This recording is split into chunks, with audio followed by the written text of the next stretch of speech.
Ooh.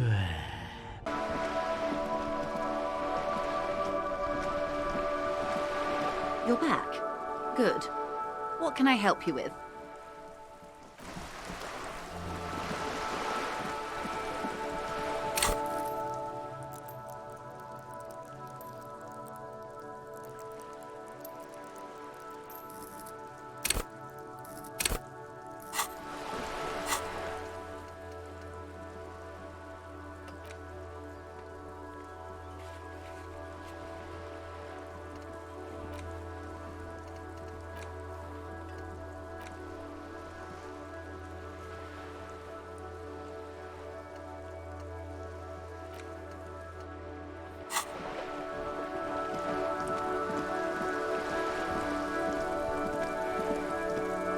A sturdy metal door guards the southwest entrance to the apartment building. It's locked.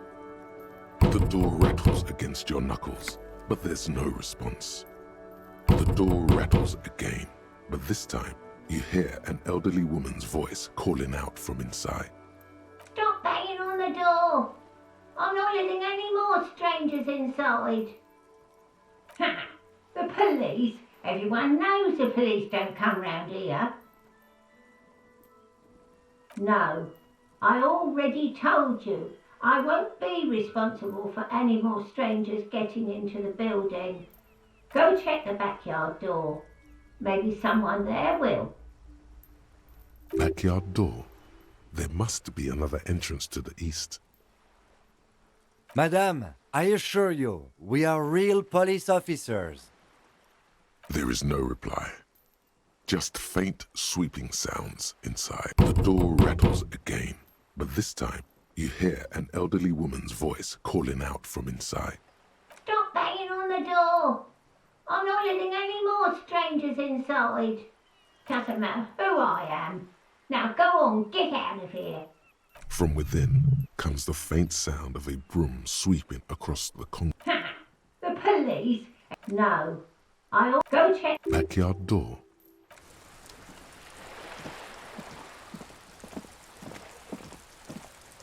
The streets will flow red once more, a great torrent rushing down Rue de Esperance. You wait and see. The streets will not flow red with anything. Who are you? I'm Cindy the fucking Skull. What else do you want to know? Date of birth, blood type, the last time I was tested for Hep C.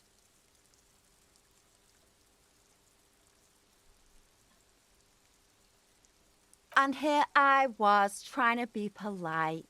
Just can't win with you pigs. A brush, an artist. The red splatter is urban expressionism.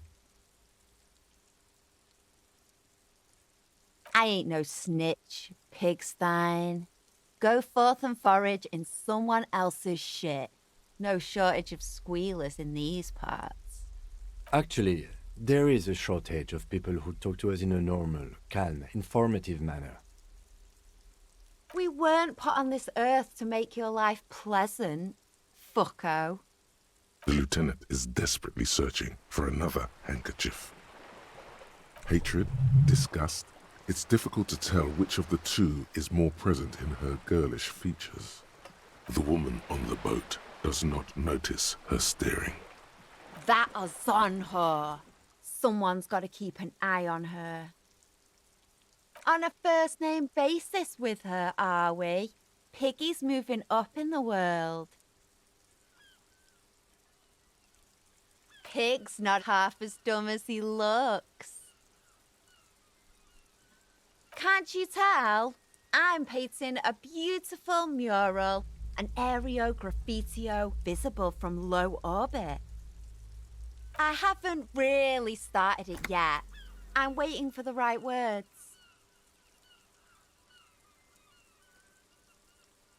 Have you ever tried your hand at graffitio? When faced with a blank wall, most people write unimaginative stuff, like pigs go home and Mona was here. We rarely see pigs round here, though. Just union cads. And my name's not Mona, so... This place is severely lacking in havoc. Not even the occasional trash can fire to break up the tedium. I thought I'd mix it up, you know, summon the forces of crime and social chaos with a wall-sized invitation. Yeah?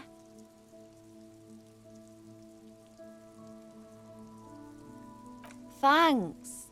I'm sure the inspiration will come to me now that I have an official RCM stamp of approval. She means the opposite. Watch your back, Ungulate. You've got eyes on you.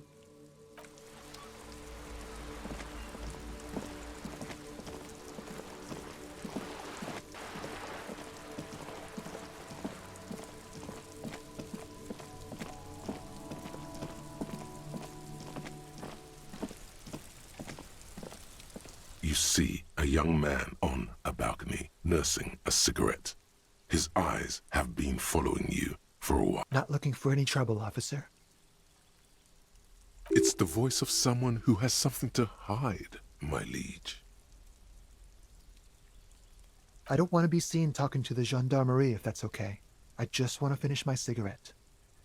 Don't let him go. This could be your witness. The balcony has a great view of the whole thing. Is it really that important? Like a nervous cat, he keeps stealing looks at the neighboring windows. All right, but make it quick. Once I finish this cigarette, I have to run. I'd even go so far as to say that the view is a little too good, my dear gendarme. Do you have an estimate of when the body will be taken away? We will remove the body as soon as possible. Now tell us, where were you last Sunday? Oh. You already asked me that, didn't you? Wait, is someone else investigating the lynching? No, not you two. Some more muscular type. And when did you speak to this more muscular gentleman? Last week? I don't know. Look. He's an actor declaiming a soliloquy. See how you hang on his every word? You didn't answer the question. What were you doing last Sunday? I had a friend over.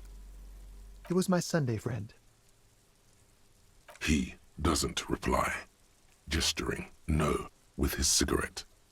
In the neighboring windows, you can see faint reflections of his silhouette, all from different angles. My name? My name is Martin Martinez. That's definitely not his real name. No, of course not. Could you please lower your voice? No. We won't. Now, if you'll excuse me, I really need to get going. Time to bring out your secret charm. Tears and begging. Show him your emotional side. Throw yourself before his very feet like a dog. No, for God's sake, I don't want you to cry. Listen, I really have to go. Good luck with the investigation.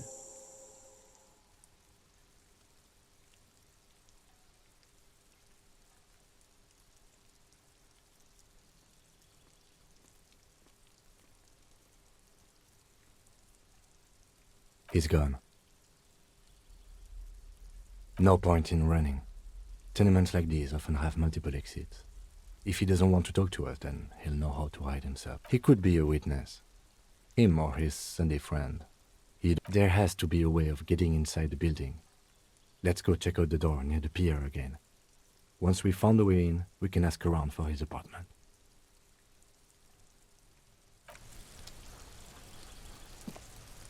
A stone, like any other, lying in a whirl of sleet and mud.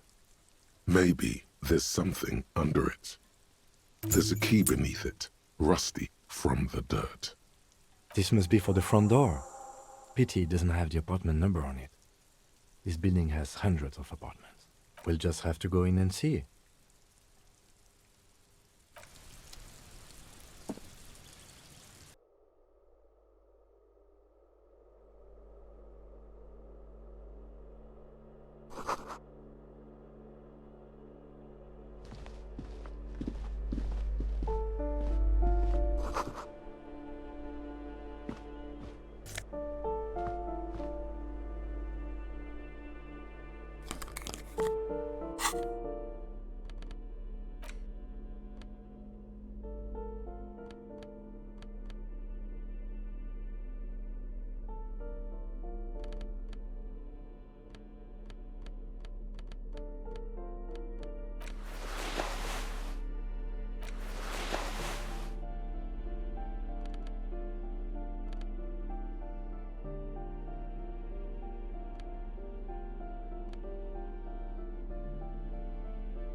Yes?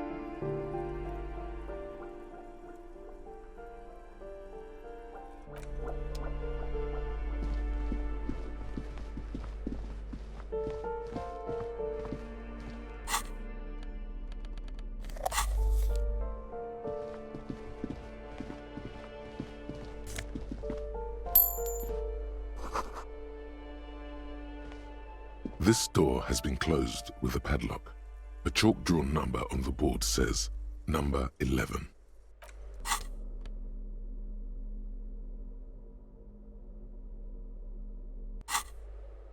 This door has been... It's a solid lump of metal, but the shackle is deeply corroded. A solid pair of chain cutters would make short work of it. Better whip out those cutters. You won't get very far otherwise.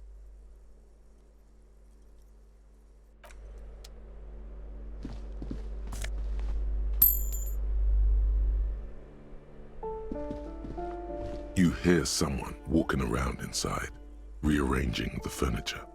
The number on the panel says 10. The walking stops abruptly, but no one comes to the door. A poor communard from the looks of it. The room is barely bigger than a closet. Do I have to open the door? Do you have a warrant? I'm not obligated to open the door if you don't have a warrant.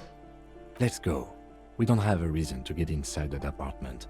It's generally easier to do things if you have literally any reason.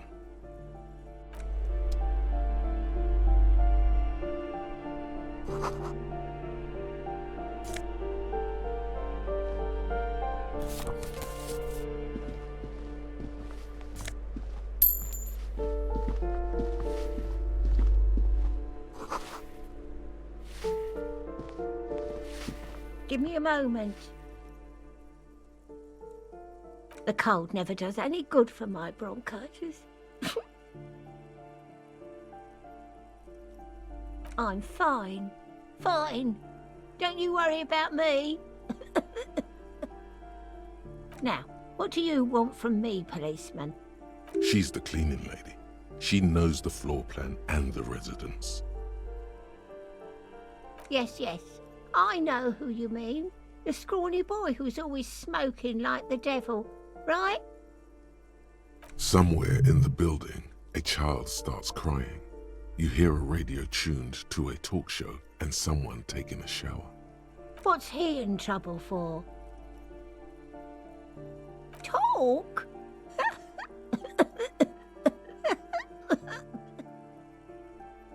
What was so funny about that?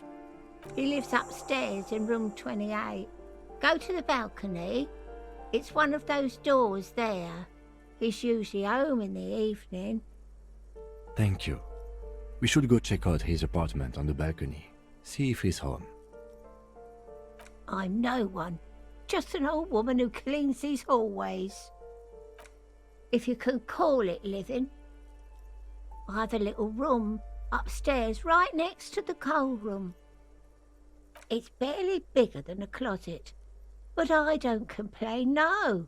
I have my bed and my aching bones to keep me company, and that's all I need from this world. She hasn't spoken to anyone for a while. Even her sentences feel rusty. Ask away, policeman. People come and go. I don't keep an eye on everyone. They probably just moved or died, hopefully somewhere else. No one lives there. It's been empty for months. Impossible. I would know if someone had moved in there. Maybe it's those countercultural people again, breaking into a house like it's a public space. You're a policeman. Be good and take a look, will you?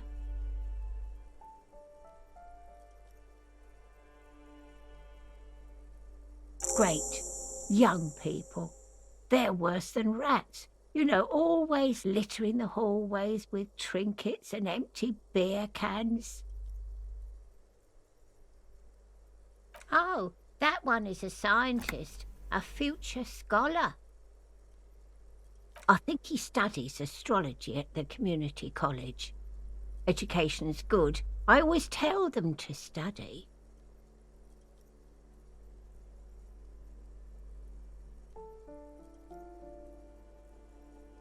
Something to do with all those stars around his door. He asked me to leave his drawings up on the wall. That's what I said. Astrology. The lieutenant shakes his head, as though to say, let it go.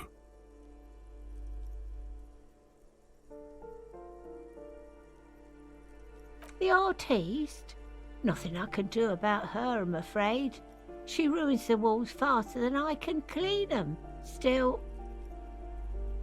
she leaves an old lady to her business. More than I can say for others. She mumbles some kind of a response, then hacks something into her handkerchief.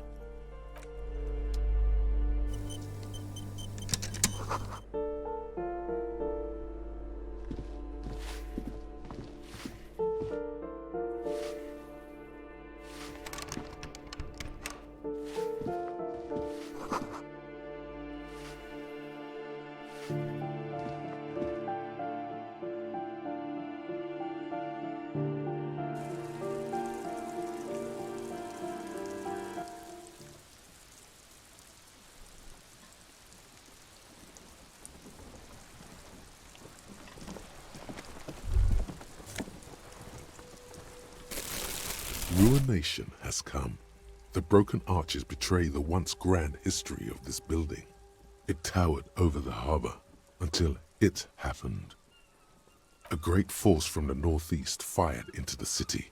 Heavy artillery shelled the coastline, fired from the water, a straight shot into Revachol.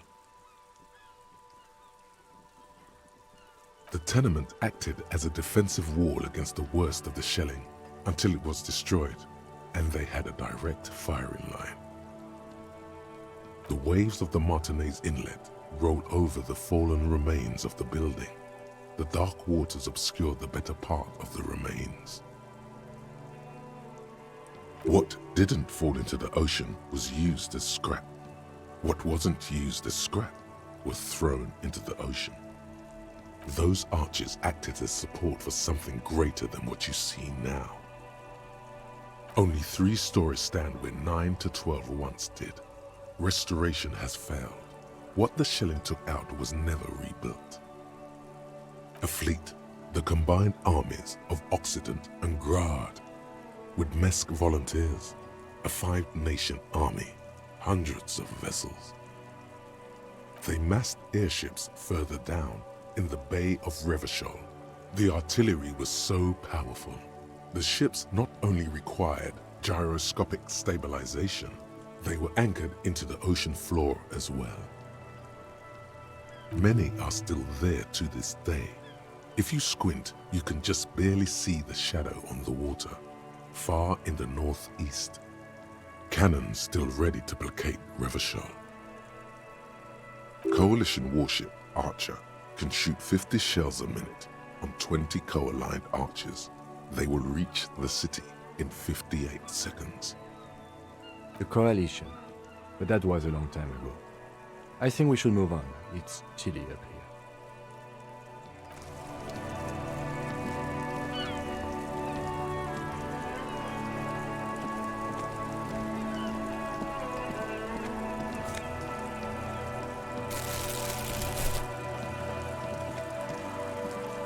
Ooh, The piggies have learned how to saunter up staircases. I didn't think you could do that with hooves. But here you are.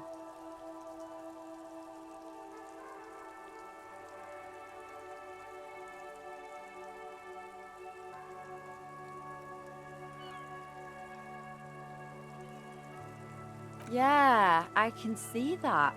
Cool mutations. That smell coming from her paint bucket. It's not paint, it's heavy fuel oil.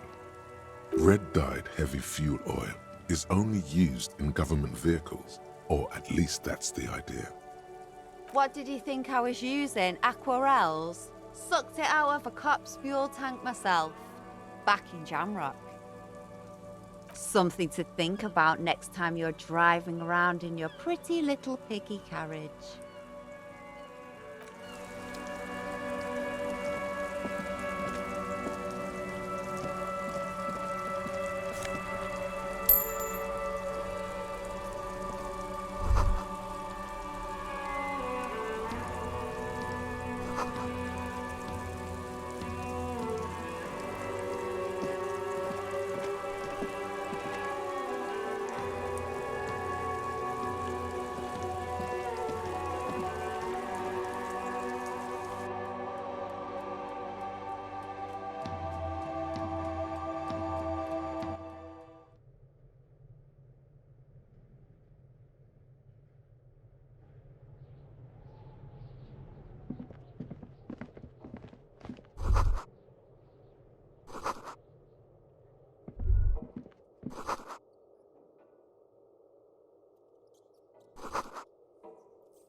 What happened here?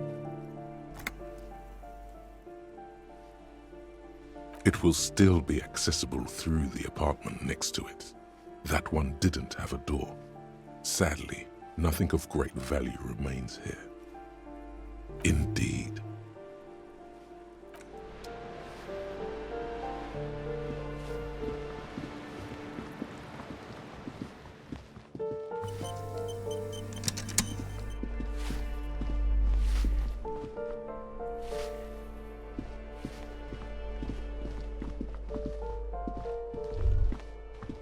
That isn't just a five-pointed star. It's an inverted white pentagram cradled in a wreath of antlers, the iconography of communism, in other words. The star and antlers was developed in the 6th decade of the last century and quickly adopted by Mezov and the communards during the revolution. Even today, half a century after, the star and antlers retains the ability to evoke hope, disappointment, and fear in equal measure, to symbolize the toppling of the old order. Also, some social democrats were already using it. The wreath of antlers represents a natural crown. It was about building a society that could exist in accord with the natural world, and at the same time above it. Because white is the color of peace. Nothing at all yet. Right now, it's just meaningless shapes on a wall.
This door is made of metal and appears to be reinforced.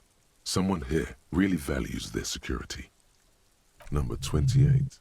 This is where the cleaning lady said the smoker on the balcony lives. Let's see if anyone's home. Knock on the door. No one answers. Looks like the young man we are looking for isn't home. I think our best chance to catch him is in the evening. We should return tomorrow after we have finished with our day's work. How about 9 p.m.? Sound good? Tomorrow, 9 p.m., right here. Apartment number 28. Good, let's go. Damn. Turns out it's quite tricky finding someone in a big apartment building. Don't worry. You'll get him. Remember, tomorrow, he's probably gone for today.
There he still is, looking right through you with his white eyes. The body below is entirely dedicated.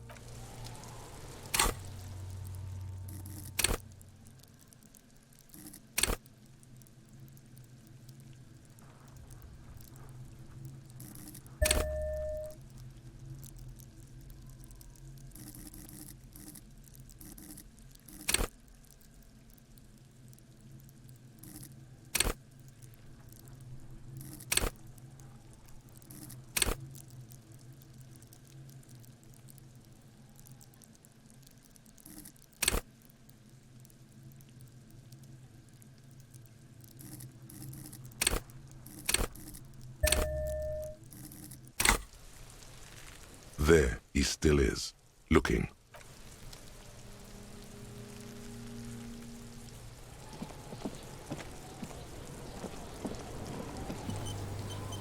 This trash container is locked.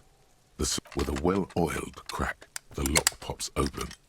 It should now be possible to simply raise the lid. Don't. Maybe you shouldn't.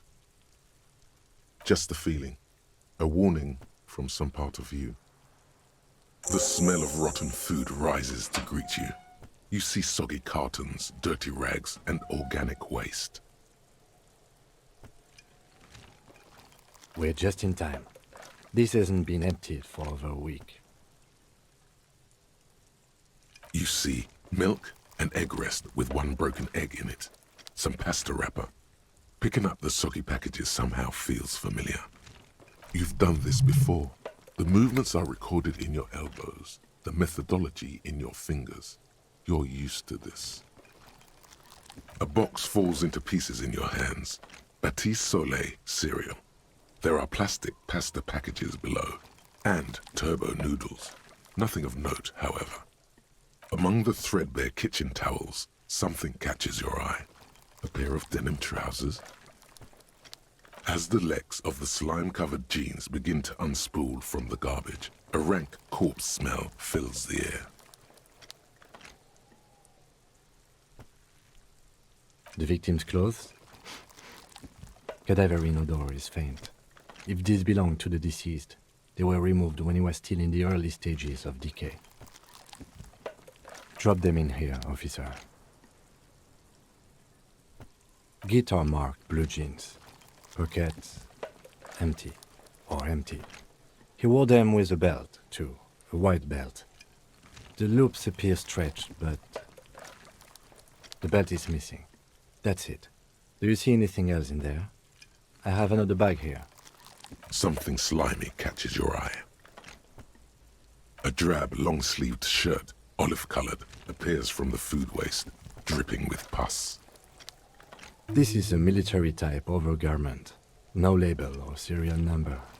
This is the kind of rib-knit shirt that's worn over light armor to conceal it in an urban scenario.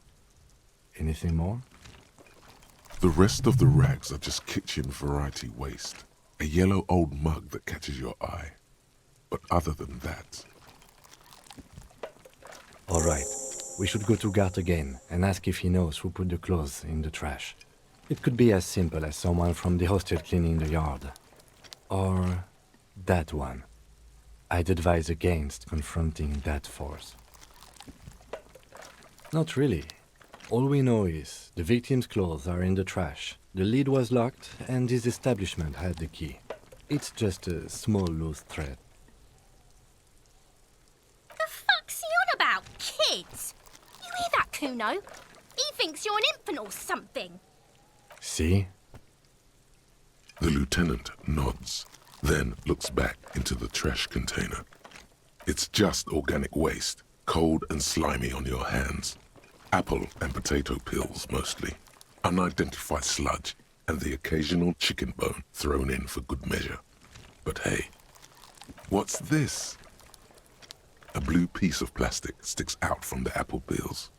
It's shiny. Looks like the corner of something. Something larger. A clipboard. A blue plastic clipboard with moist papers hanging from it. They look badly damaged, but you can still make out forms and notes, written in a man's handwriting. Officer, is that your paperwork? Yes, it is. Look. This plastic has the RCM street grid on it. You've even got an autopsy form. If you don't mind my asking, how could you have let your paperwork end up in the trash?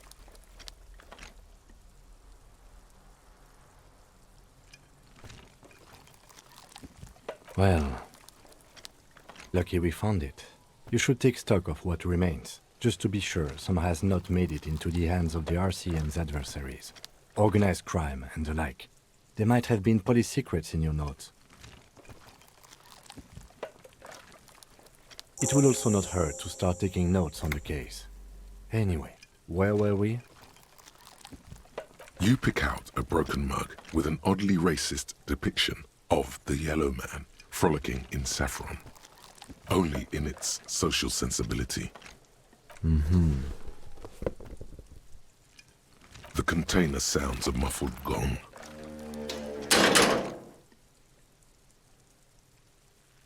That's one thing off the list. I think we got it all.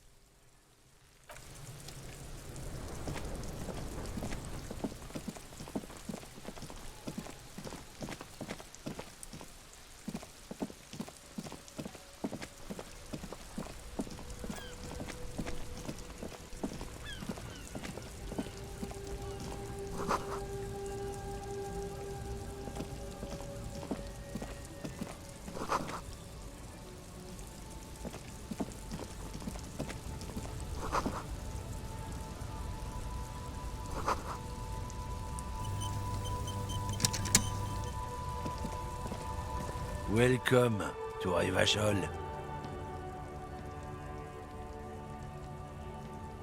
Don't you welcome to Revachol me.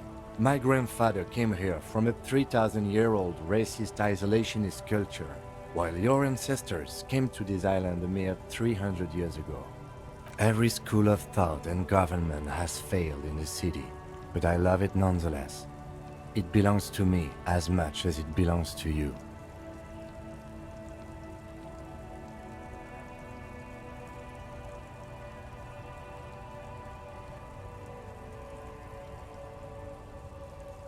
It's men like you who keep Revachol divided, making it that much harder for everyone to climb out of this post-war limbo. What he means is, fixation on the Revacholian nation makes it harder for Revachol to actually attain self-determination. Oh, come on, man. I just said welcome to Revachol. It's a lorry driver thing. I know exactly what you meant. You think my kind doesn't belong here, that I should watch myself and behave. But you see, I'm an officer of the RCM. It's actually my job to make sure you behave. I would advise you to remember that. Silence. The air between them becomes tense. Your partner needs backup. Now's your moment to shine.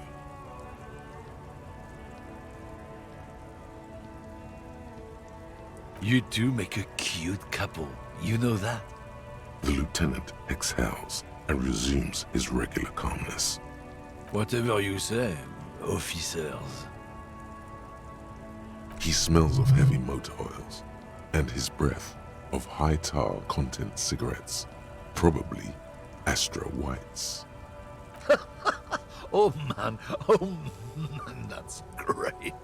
Look at that guy go. Haven't seen anything that funny in a while. God damn. Thanks for that, but no, it's not mine. He doesn't live in Martinez. Oh, not much anymore. I'm here to pick up some cargo, but the dock workers are on strike, so it's a sit and wait on your ass situation.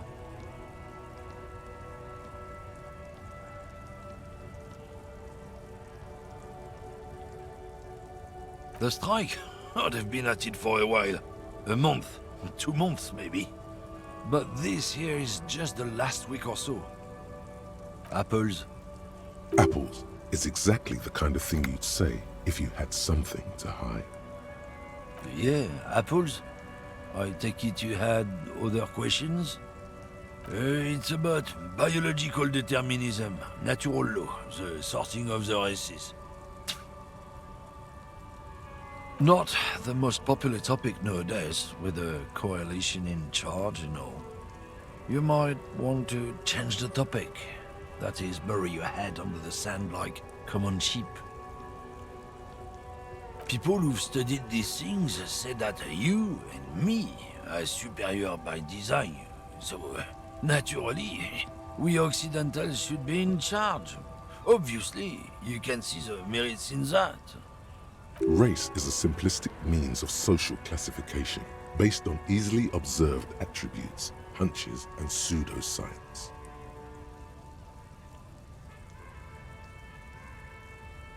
Open your eyes. Haven't you noticed something different lately?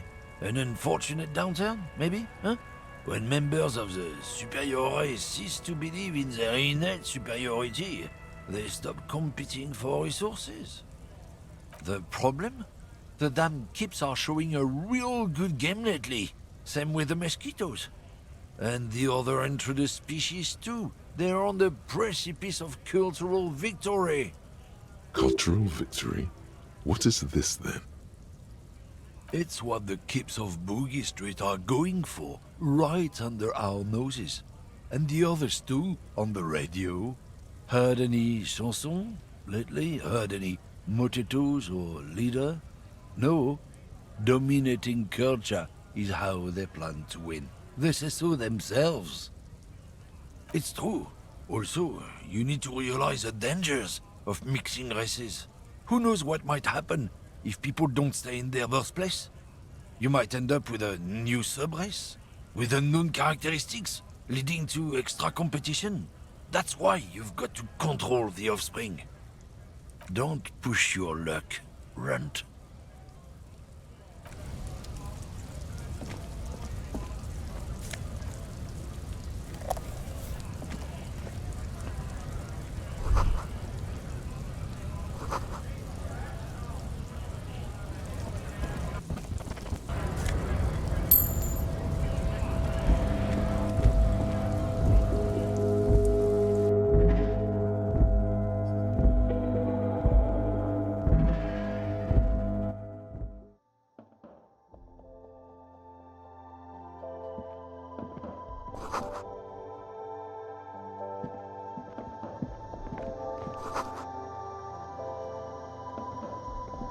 The tear machine stands in the corner.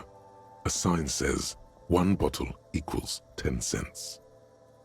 Your bottles clunk into the machine, and the money appears with a satisfying jingle. You're a richer man now.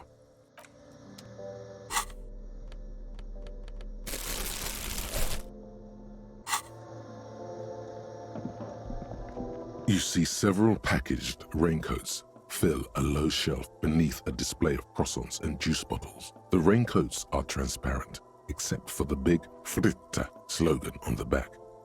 The packages are small, discreet, sloppily stacked, making them easier to take unnoticed.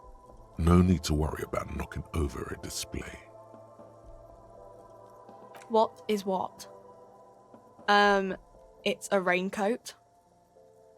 If you want to buy one, then it's only 4 real.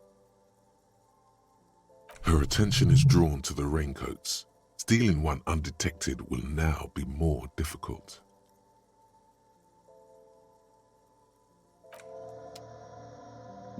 Welcome to Frit. Feel free to look around or something. Everything is out on the shelves. What's that magazine she's reading? You mean this? This is Pop Stars. It's got, like, famous people in it. It's not for sale. Looks like it also has something called Police de la Mode, featured on page 34. This speaks to you. She pops her raspberry-flavored bubblegum and nods. Her shoulders tense. She shuffles back only slightly. Bewilderment and repulsion root her in place. The lieutenant frowns at you before turning to the clerk with an apologetic half-smile. I don't know. Frit? A 7 to 11 grocery store? I think they think that the extra tea makes it funkier. It doesn't. The story goes that normal Fritta with 2 T's, a men's workwear shop in Vredefort, was already taken. So when Fritta Retail Inc. grew into a multinational corporation, they had to add an extra letter to avoid trademark infringement. Okay. I'm not really supposed to be chatting to anyone, but... A warehouse? I don't know. Maybe. I don't really care what Frit does. She looks up from under her brow. Fine. Frit doesn't have a warehouse. Just a little back room here. Okay? I don't really know anything. I mean, I know it's there, but I haven't seen it, so... Not really. No. I didn't know him at all. I don't know. No need to worry. It's just standard procedure for us to ask around. If you hear anything, let us know, okay? Okay. I don't know, really long. Uh-huh.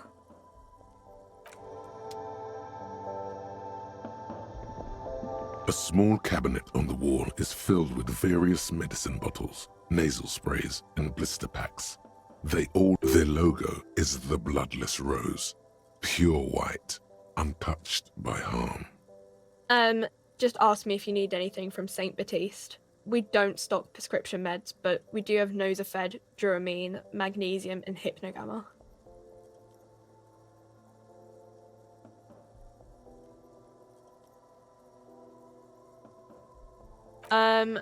I don't know. Let's see. Nosafed is a nasal spray. Duramine is a really good painkiller.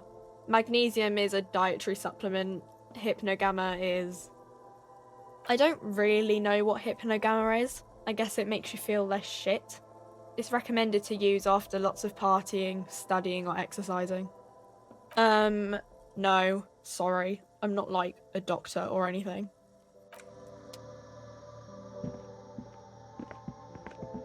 A colourful display of cigarettes and alcohol bottles line the shop wall, inviting you closer. The bottles wink at you in the light. The smokes too glitter in their wrapping. It's like looking into a kind of heaven. Your knees are weak.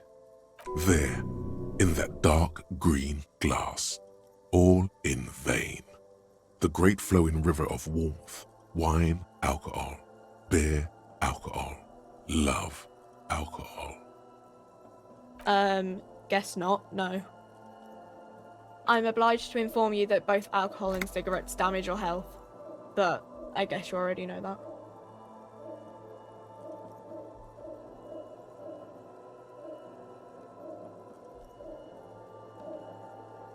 No, Frit only sells legal drugs, like the law says.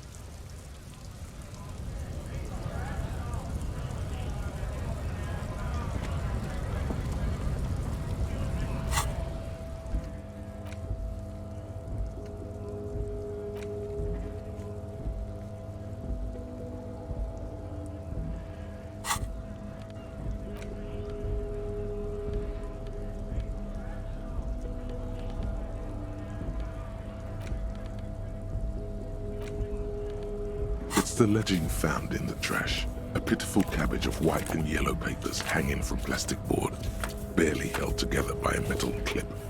This sad display is made complete by the faint smell of urinal cleaner. There's a piece of toilet paper, or is it cleaning tissue? No, it's toilet paper, desperately sticking to the back of the blue plastic clipboard. It's a metaphor for you. It's just toilet paper sticking to the back of the plastic clipboard. You can take it off if you want. Still wet, the toilet paper peels off the plastic easily.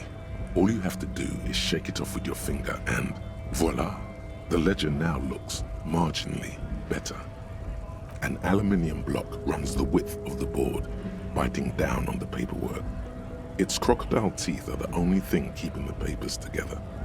A regular pencil, the tip worn down to nothing, has been attached to the clip. The surface is interrupted by a silvery sticker. It's rectangular, sparkling with iridescence. You don't know how you didn't notice it before.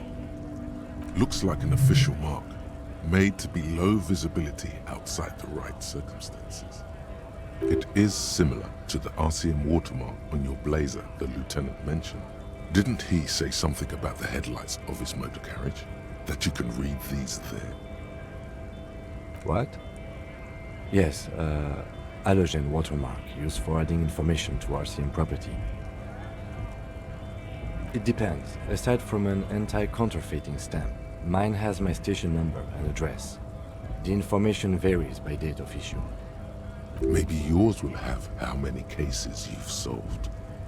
Any capable light with the right wavelength will do. Yes, RCM vehicles have headlights tuned especially to reveal halogen watermarks. This means you can read the watermarks if you just turn the lights on. Okay. While a bunch of sodden papers sag from the clipboard in your hand, it's a sorry sight. They're not exactly white. They're yellowed in patches by sunlight and alcohol and covered in dense blue handwriting. Ink escapes into watercolor patterns, reaching its tendrils across entire pages. The paper itself is checkered with faint red lines, forming short paragraphs. Once in a while, there's a red stamp that exclaims, "Case files commit to paper." The case files themselves are plenty. You count more than 100 sodden, crumpled up, earmarked pages falling apart in your hands. They appear to be sufficiently organized and extremely dense, if mostly illegible. Work, strife, poverty, the Jamrock Quarter. These are handwritten logs of investigations dating back to January 51, this year. The exact number is hard to estimate due to missing pages and an odd naming convention. But there are at least 20, maybe 30 cases undertaken, not completed, mind you. It's the middle of March. You have attempted 2 cases a week on average. What do you mean? Is that all? Huh? 2 complex cases to undertake is a lot, yes. You really have to push yourself. I would not suggest it, lest you start making mistakes. 2? That's a lot. I didn't mean to say you are making mistakes, by the way. That was presumptuous of me. That's okay. We all do, sooner or later. Like a fan of gills, the checkered papers dry in your hand. The handwriting is extremely dense, if mostly illegible. The notebook is annual. It says 51 on what remains of its cover. A molten strap of cardboard. Everything prior to this must have belonged to a previous volume. In short, there was more. Yes, it appears you employ a, shall we say, robust yet literary system. Each investigation has its case number written on the margins. Yet, still more tellingly, most are accompanied by a name. A title, one might say even. One that draws inspiration from snoop fiction and vespertine cop show staples. Yes, all caps. One is called The Next World Mural. Another, The Square Bullet Hole Murders. Another yet, The Unsolvable Case. Others appear more light-hearted. The guys on a couch in an unexpected location, and the murder at the hookah parlor. Even the rare article-free collapsing tenement. Murder features prominently throughout. It's going to take an effort to piece these case files together, but it can be done. Once you're done inspecting them up close. You mean the alphanumeric? Officer, precinct, time of arrival at the scene? Oh, you mean the titular? Yes, well, so do I. In our defense, almost everyone in the RCM does. It's a holdover from the early days of the RCM. right after the revolution, when the organization had little idea how to do things. It persists in an unofficial capacity. Officers use these titles to refer to their work among themselves. Again, in your defense, I seem to have named one the man with the hole in his head. That was a real person. His death was real. Still, I named it that, to amuse myself. I pray his loved ones never find out. Rail spiked through the head. He died. It was a workplace accident. There is, for precisely one more. 15 pages near the end remain untouched by the damage. The checkered grid forms a structure of passages, breaking the case into subtasks to accomplish. Once all the tasks are accomplished, the case is complete. The tasks you've completed flow out of the kind green ape pen in a brash freehand similar to the rest of the letters. The wording comes easily. It's almost robotically simple, a language developed for mental rigor and simplicity. Inspect the victim's body. Interview the cafeteria manager. It's not exactly poetry, but poetry would be out of place. A satisfying slash sounds across the paper. You're done, it seems to say. And you, and you. You're a swashbuckler with that pen, Harry, and it feels good. Feels like completion. Things to be done and things already done. The composition of reality. This is an extremely useful tool for a detective of the Citizens Militia. Now all that remains is to name the case. No, actually. Any ideas?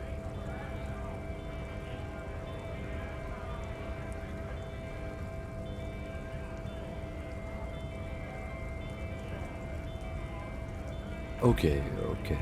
It's a good name, but it has one problem. This case has nothing to do with the setting sun. At all. It has nothing to do with that, so... Something more concrete, perhaps? Do you have something concrete? Mundane, usual? Great! That's great! That's actually what I was thinking too. The Hanged Man. Good, strong name. We have a very good name for the case now. I'm going to start calling it the Hanged Man. It's good we sorted this out.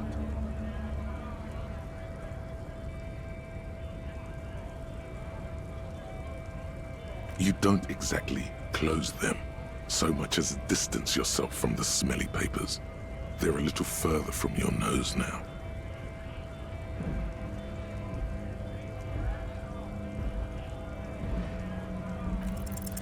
Yes, you can piece them together using the alphanumeric code on the margin. It always begins with HDB 41, then date of initialization and time of arrival on the scene, followed by the title. For example, HDB 41120111700, the next world mural.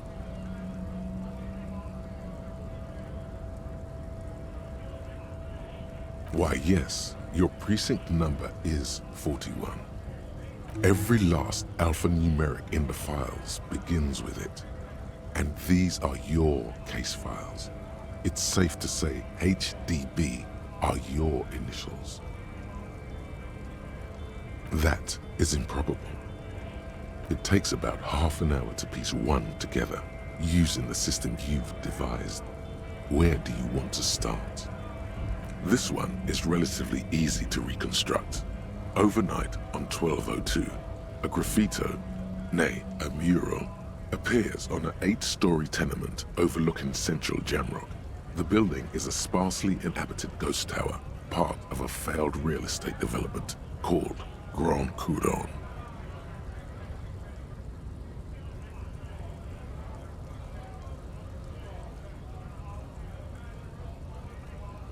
Cause of failure, rent too high.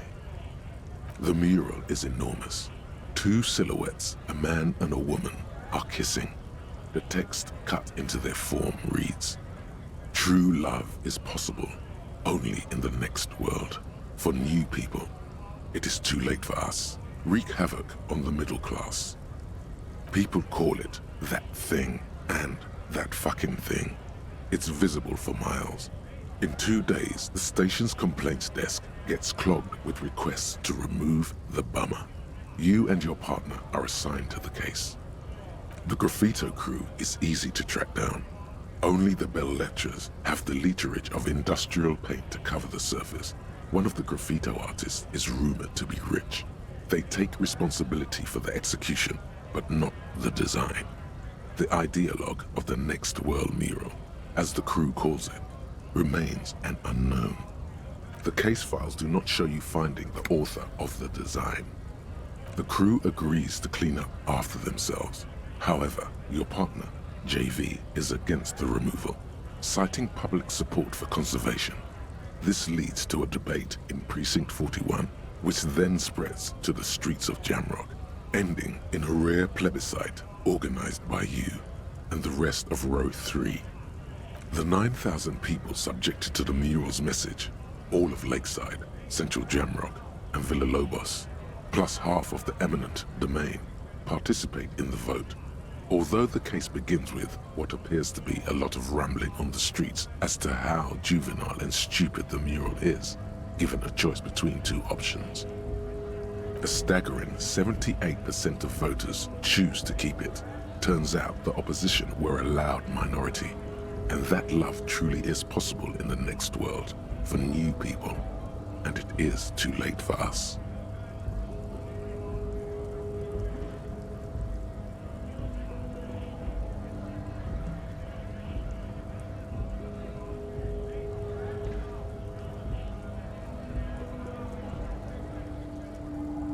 Did anyone ask you what you believe in, man with the smelly toilet ledger? What do you want to tackle next? Or are we done? AKA Leslie and Burke, AKA the public indecency drunk and the property damage drunk, is a cursed case. It has been passed from unsuspecting officer to unsuspecting officer for 10 years. On January 29, the unsolvable case made its way to you. Why you accepted it is unclear. Every officer, and indeed most civilians in Jamrock, know it's unsolvable. Leslie will always take his pants off when he's drunk. Burke will always trash everything. It's just what they do. It is their nature. You cannot change the nature of a man, and you can't lock them away because public indecency and small-scale property damage are not punishable by incarceration. The only way for Leslie to stop flashing his genitals to bypassers and for Burke to stop dismantling signage and rear-view mirrors would be for them to stop drinking alcohol, which in their 40s or 50s, it's hard to tell because of their distorted features, is a medical improbability on par with you ceasing to produce the expression. You would think that, but you're wrong.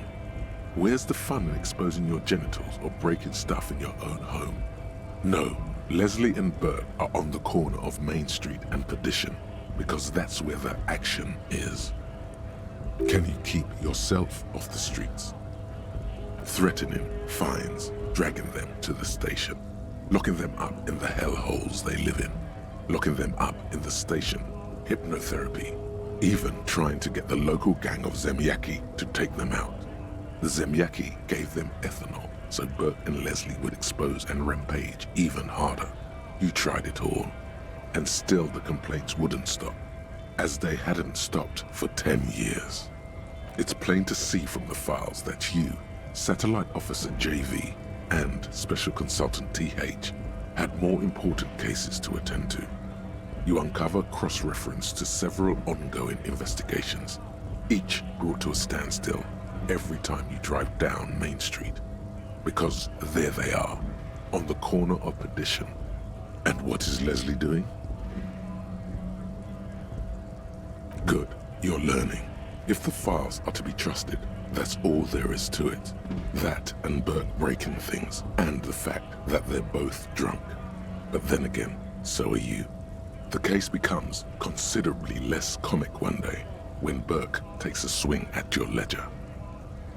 He must have it confused with the property he likes to damage. But the joke's on him. You're drunk out of your mind on potent Pilsner. You slam the hardened plastic board in his face. Then you proceed to beat him unconscious with it. In the process, the ledger sustains damage. The compartment within, reserved for permeable documents, is jammed shut. You stop your assault on the now unconscious Burke to open it, but are unable to do so. The officer began to cry, reports Leslie, who, at this point, is tending to Burke. He came at us, and at us. I think he was trying to kill Burko. While trying to kill Burko, you slowly come around. The permeables compartment is open. You've smashed it open on poor Burko's kneecaps. The good news is, Burke can't walk anymore. Can't get out of his apartment, an invalid. With Burke to tend to, Leslie cuts back on the indecent exposure.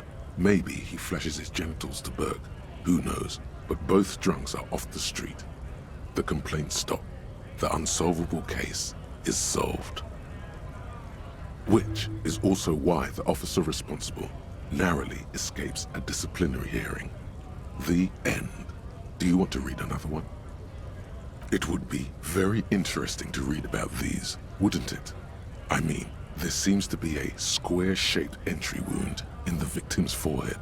She's been sitting there for weeks, on her rocking chair, with a square hole in her skull, staring at the wall, her mouth agape. That's all you got.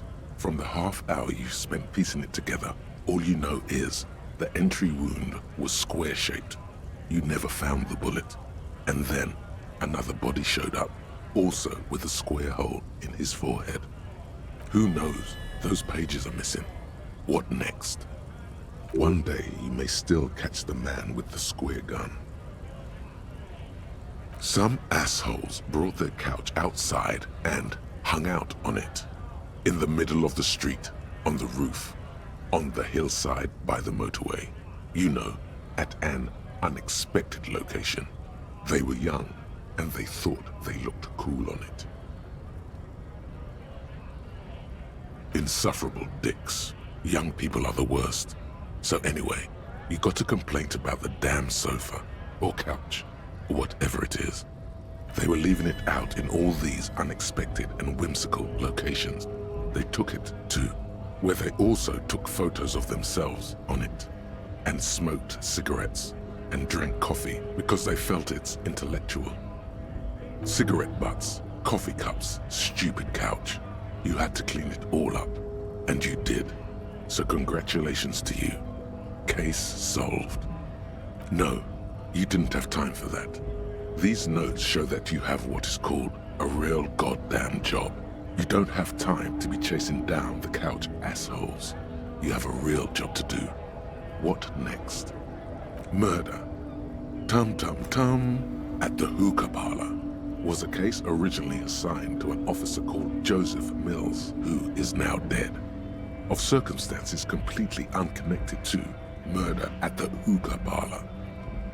Beaten to death by a throng of Villalobos gang members when him and his partner J.M., only initials mentioned, answered a call one night.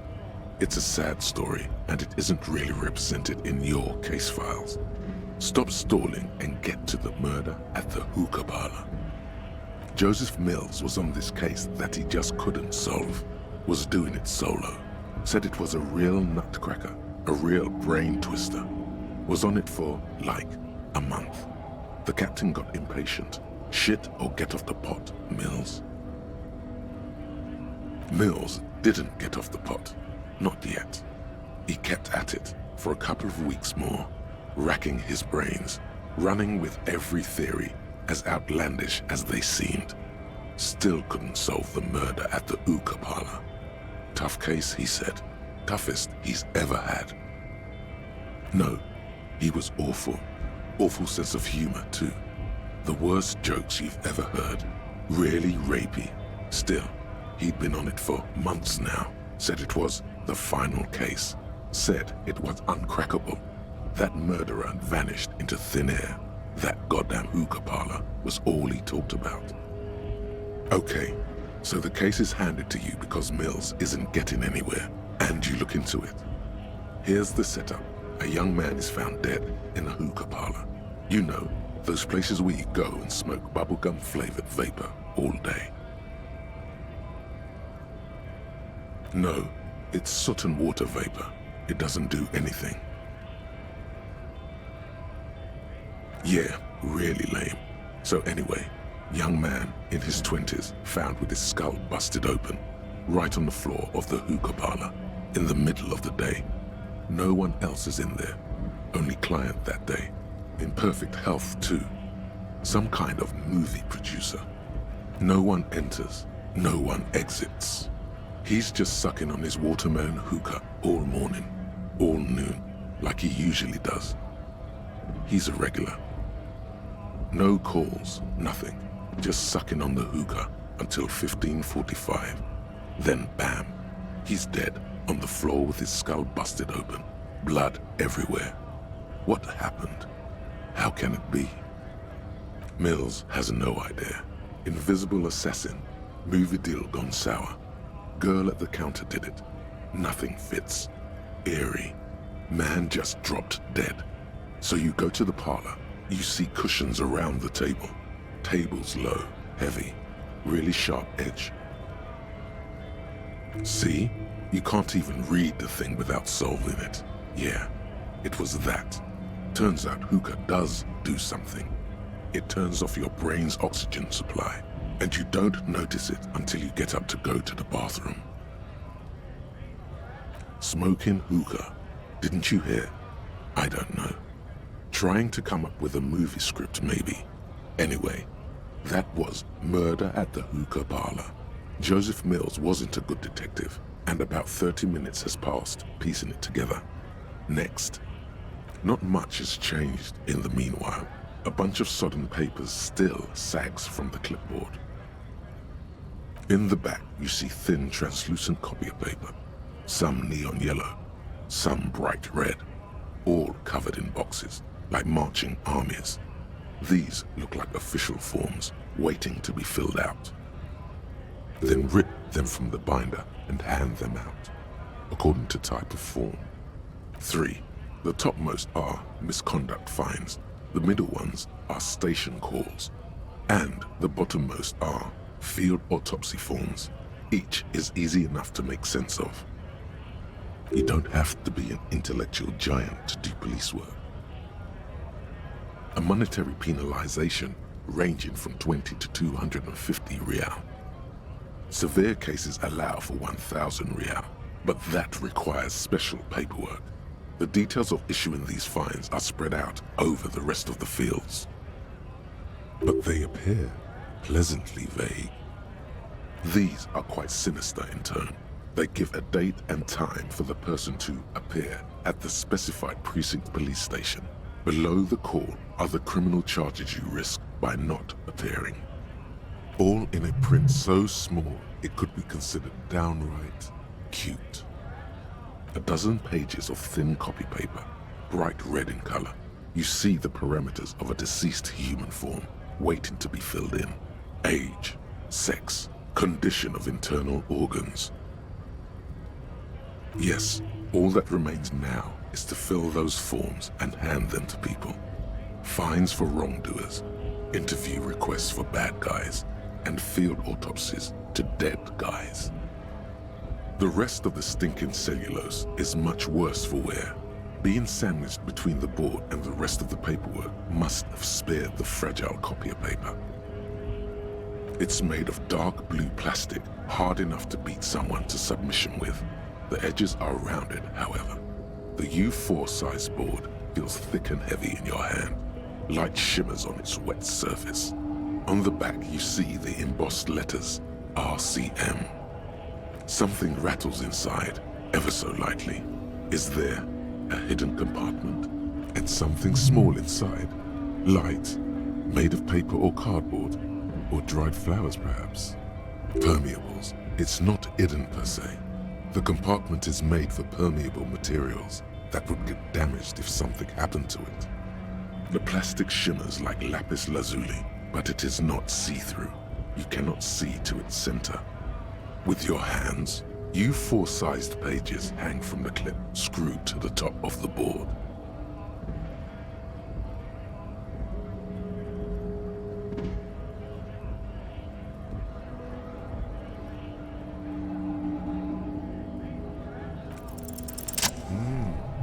The two sides of the board appear slightly misaligned, like a drawer that's come off its slides.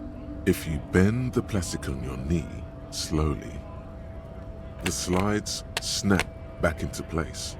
It should be possible to just, without resistance or sound, the two panels move against each other. The compartment is now open. 2 ticket stubs and a handmade postcard. 2 octopuses are smiling, reaching their tentacles toward each other in the colored pencil drawings. The tickets permit access to the zoo in Revachol East. The aquarium costs extra. These let you go there too. Thin wax paper has been glued to a piece of cardboard. Sounds like leaves rustling when you pick it up. You see violet flowers, floral patterns, patches of glue. It smells of chewing gum, apricot flavored. A touch of cinnamon, the end of summer. You think the label says tutti frutti. Familiar handwriting lines the inside of the card. Looped, round letters in a woman's hand. A young woman in her 20s. There is care, effort, and a smile, you think. Although that is not something you can read from someone's handwriting. Harry, it begins. You're already reading. I wanted to write you a letter so you can read it when you wake up. Maybe it will make you happy. Throw it away, please. Your hand shakes, holding the card. Every morning when I step out and you're asleep behind me, it says, I find a little piece of sadness in me. I carry it in my chest, down Voyager Road. Every step I take, it grows. By the time I reach the fuel station, it has filled me entirely. I step onto the light rail and look back. Sparks fall from the bow collector. I know it will be like this until late afternoon, when I get off the 42 and walk back to you. You. Every step I take will get lighter. It almost makes me run. Sometimes I do.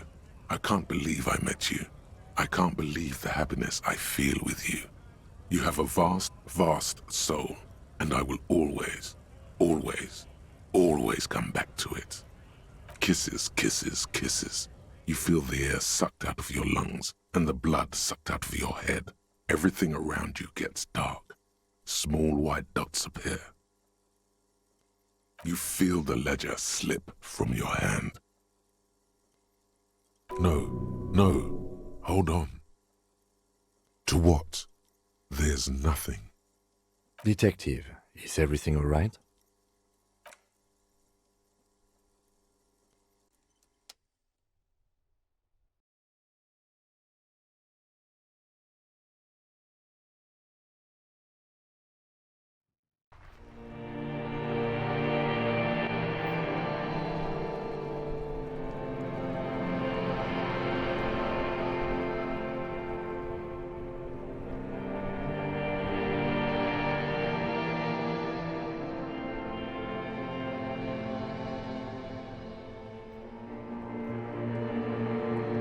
There is nothing. Again. Nothing sad, brother. No treachery, just blackout. Well, almost nothing. There is the ground below you, that's still there. And the small light that's on, fluttering, somewhere in the basal ganglia. That's me. Blue eyes, that's me. Who was what? He speaks of the sickening longing, the unwell emotion. Even in the darkness he's grasping for it. Still trying to hold on to the great sorrows slipping in the water. Slimy. Here in the paleo-mammalian cortex we call it the shadow. Because it's always there. Tell him. Ah, yes. In the olfactory system, they call it The apricot chewing gum scented one. It's unhealthy of them to linger on it so. But as they say, what do you do? It didn't smell nice. It smelled like betrayal.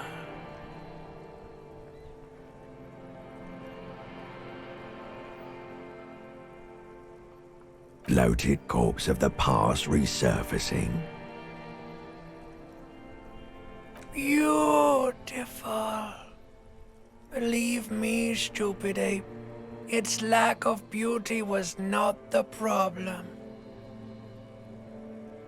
There is no Voyager Road.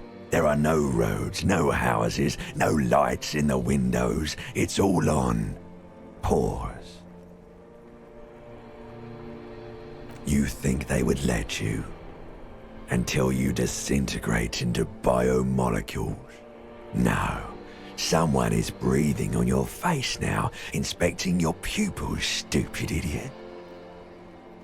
Yes, they're pouring something on you. It's in you. And It's delicious. Glowing lights on a dashboard emerge out of nothingness. In the upholstered cabin of Lieutenant Kitsuragi's motor carriage, seated in the driver's basket, the air is thick with leatherworks and heavy fuel oil. Cold water. Drink. Water. The water is cold, silvery, the stuff of life itself as it pours down your parched throat. The pounding in your head recedes. The darkness parts. Drink. You haven't drunk water in 2 days. Did you know the human body is not made to survive on alcohol alone? You need a secondary form of hydration. Actually, beer and cider have loads of water in them. With greedy gulps, you down half a liter of cold water. Some of it spills on the driver's seat. The lieutenant pays no heed to it. What happened?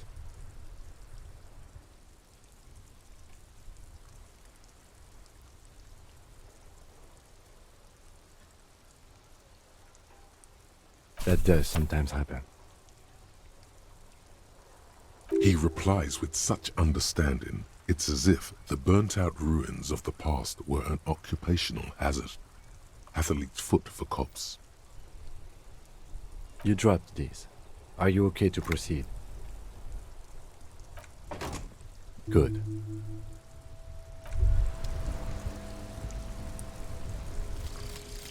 Lonesome, long way home.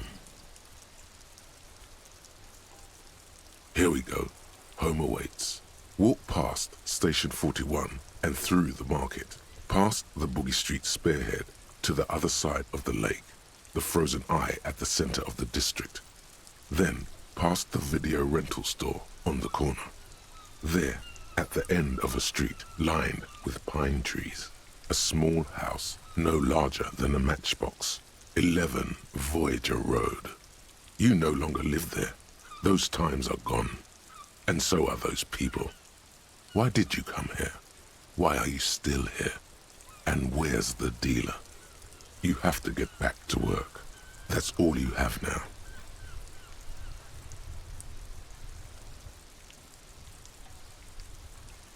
Jamais vu.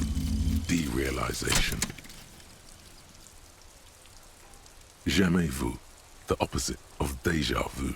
Not already seen, but never seen. Everything that should be familiar appears strange and new, like some half-forgotten day in your childhood. Only now. That's the feeling you've been having. And for who knows how long. You should go and ask Joyce Messier about this. What world are we in? This is a fundamental question.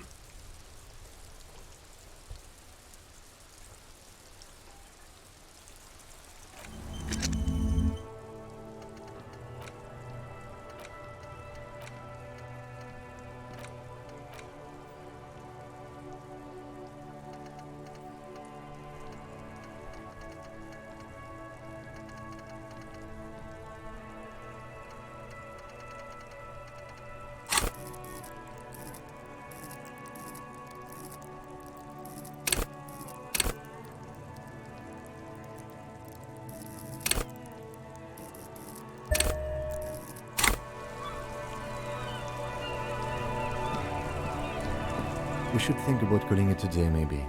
The nights are still miserably cold this time of year. You should take care of that, then. Let's talk to him anyway. An officer of the RCM shouldn't be sleeping in the street. We'll figure something out.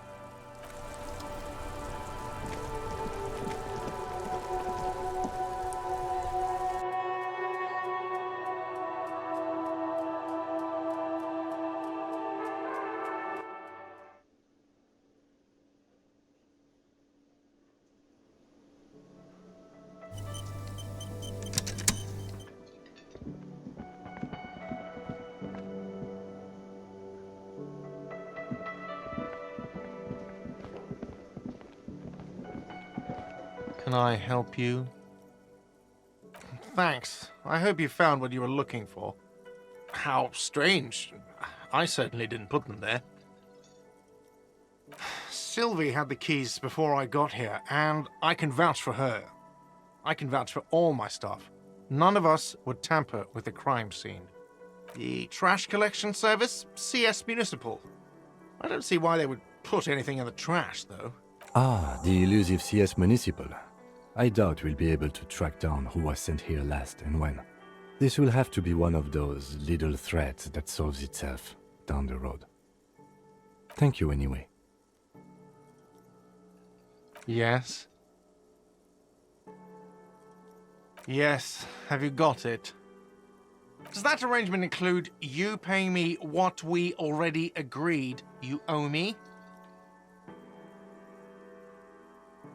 As a police officer, you must understand that I cannot take you at your word without evidence. Evidence being money. You can't stay here without money. Good luck trying to use it. Draconian measures. All the locks have an electronic component. They have to be unlocked down here with a master key before your guest key will open the lock. Not until you bring me the money. Okay, I might have something in my motor carriage we can use when you're done here. Oh, Lieutenant, we're done here.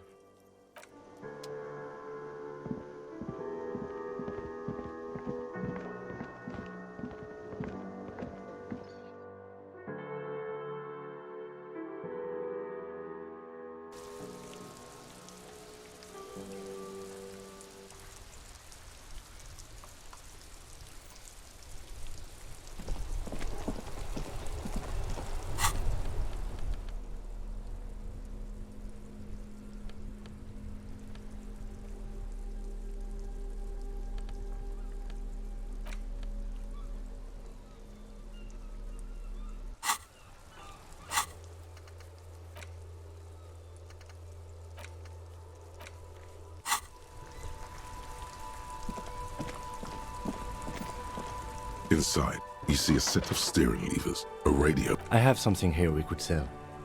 Look in the back, in the suspect transport enclosure. Transport enclosure?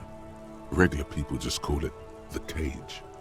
The cage at the back of the motor carriage looks rather uncomfortable. 4 shiny hubcaps are stacked against the seat. Their silver edges sparkle in the dark. I confiscated these for a little while back. We can take them to the pawn shop down by the Martinez Canal. There are spinner hubcaps, frivolous things you put on your wheels. When the wheels come to a stop, the caps keep on spinning. There's no real use for them, it's just for vanity. Honestly, that sounds like an amazing physics demonstration. A couple of weeks ago, I stopped a young man for going slower than the speed of traffic. Turns out he was some coalition official's son and high. I took them and arrested him for driving under the influence. I don't know, is it? I was going to take them into evidence, but they weren't necessary for conviction. He never asked for them back. No, that would be silly. I don't know why I kept them. It doesn't matter. I couldn't put them on this MC anyway, a cop with spinners. That would be outrageous. Exactly. As I said, they're useless anyway. I should have remembered I have these earlier. Yes, there's one 100 meters south of here. I think it's called Roy's Nest or something. If I'm not mistaken, it should be open late. The lieutenant nods as you take the spinners. All right. Ready? I turn, you press start. It's next to the preheater. The dashboard lights up with orange glow. The rouse per minute gauge jumps, and the engine of the Caprice Canadian comes to life with a whiny growl. Like a leopard waking from its sleep, yawning and roaring at the same time. The lights unfold with a little click, casting electrical light onto the ground before the vehicle. There you go. I'll turn them off from the remote once you're done. We just need to stand in front of the machine now.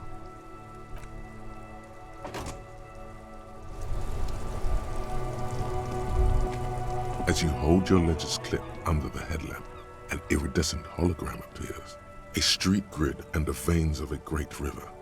A familiar sensation washes over you. There she is, Revachol West.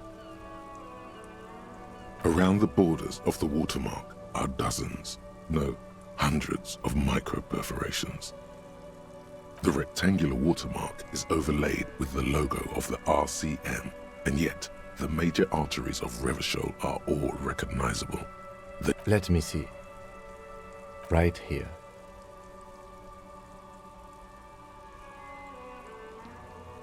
Oh yes.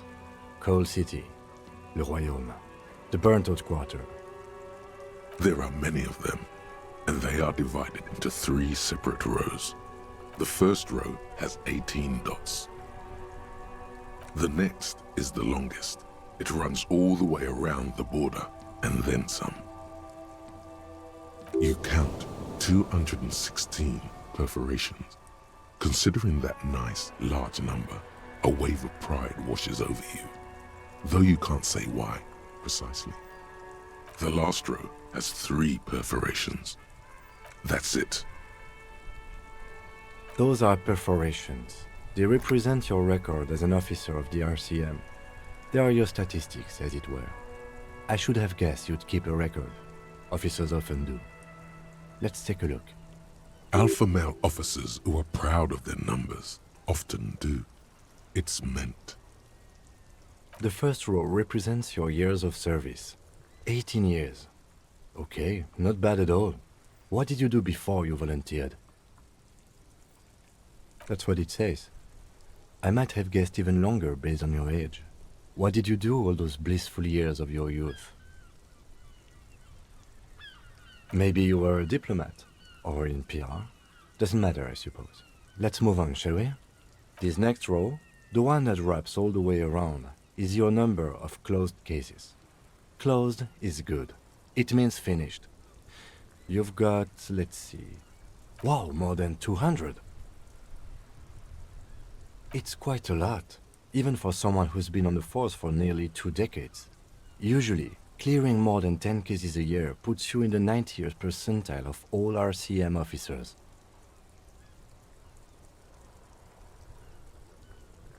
Right. Those are your confirmed kills. You've got precisely 3 perforations there. For an RCM officer, especially Precinct 41, which is in the Jamrock quarter, it's rather tame. I mean that in a good way. There are certain officers who treat their kills like some kind of ghoulish game. If they do happen to solve a case, it's usually by accident. But it seems as though you are, or at least were, one of the good ones. So we have that to be thankful for. Yes. Everyone has their own method of coping. Some more effective or self-destructive than others. Personally, I find it helps to keep up a few hobbies. Oh, this and that. Let's not get into it now. Why not gardening? You've already got the gloves.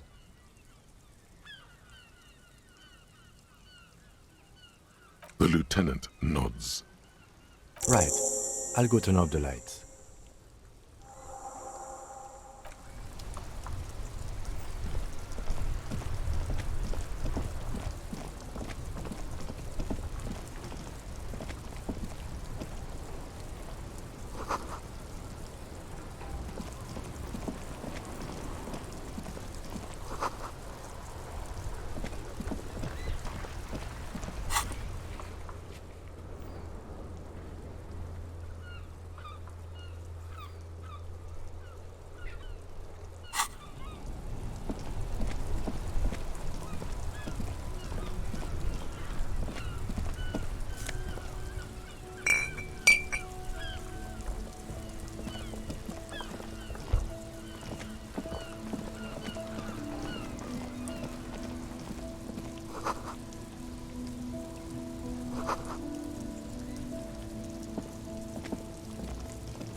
A typical Martinez streetlight sits among assorted floor and table lamps.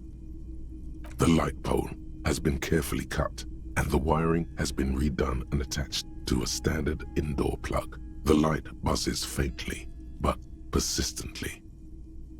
This would make quite a statement in your living room. Yes, officer. As you see, it's in perfect working order. His manner is casual, but his speech is careful, measured. He wants you to know that he has nothing to hide. It was brought to me to be altered. We are not here to investigate the theft of city property. You have to admit it's rather clever what he's done with it. 700 real. A bargain, I dare say. Hey, I don't know where it came from, but it's not every day you get to buy and sell something so extraordinary. The boomboxes on the shelf look well-loved and well-traveled. Chipped, dented, they stare at you with the unblinking eyes of their tape reels.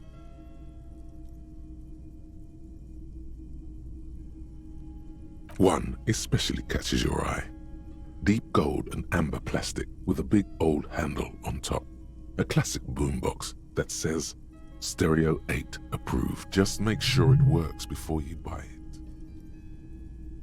Is the Harman Welsh W2, made in Vespa, designed in Seoul, plays all reel-to-reel formats, 2mm, 8mm, 12mm. It's even got a little radio in there. It'll set you back 12 real. If police work means playing tapes, sure, you can use it for that, or any other time you'd need to play a tape. Absolutely. I've tested each one myself with recordings of speech, found sounds and music from a variety of genres, even though I don't really like music.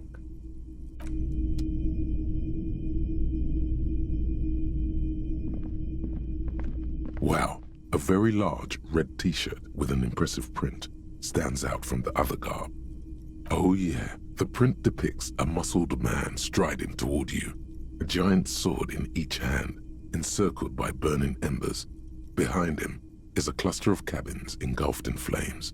Beneath it, the antlers on the hood of the man's cloak and his piercing blue eyes are familiar. Smells like worn cotton and a little old sweat there. Worn cotton with a side of flea market or trash bin. Sniffing is okay, but please don't try anything on. Can't have you leaving your photon emissions in the fabric of things you're not going to buy. It's the man from Hendal. Walking away from his burning village, yes. Huh? Oh, I see. That's tough, man. I feel the same way sometimes. The man from Hjelmdal is the hero of a series of popular books based on a fictional version of Kotla. In fact, most people don't think that man from Hjelmdal ever really existed, but they are wrong. Hjelmdal isn't a real place. Neither is the man a real man, of course. But both the man and Hjelmdal are an ontological necessity. But hey, It's not worth getting into an argument about. Wow. What? I mean, even if the man from Hjelmdal didn't exist before the adventure novels, the stories have made it so that he has. It's simple, really. Okay. You sound skeptical. It's not that complicated. All that's required is a more robust understanding of cause and effect. Besides, I've been to Kotla, though not quite as far north as the Hjelmdal, and watched northern lights travel across the sky. Very unique, energetic tides there. It's for the best, because Hjelmdal is not a real place, and thus he could not have gone there. His theory isn't exactly incoherent, but its logic does suggest some unusual neural activity. Interesting. 2 real. That's dirt cheap. But why?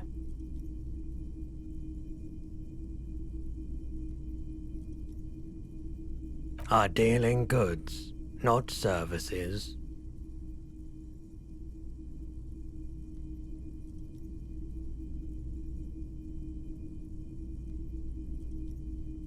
Welcome to Hjelmdal, officer.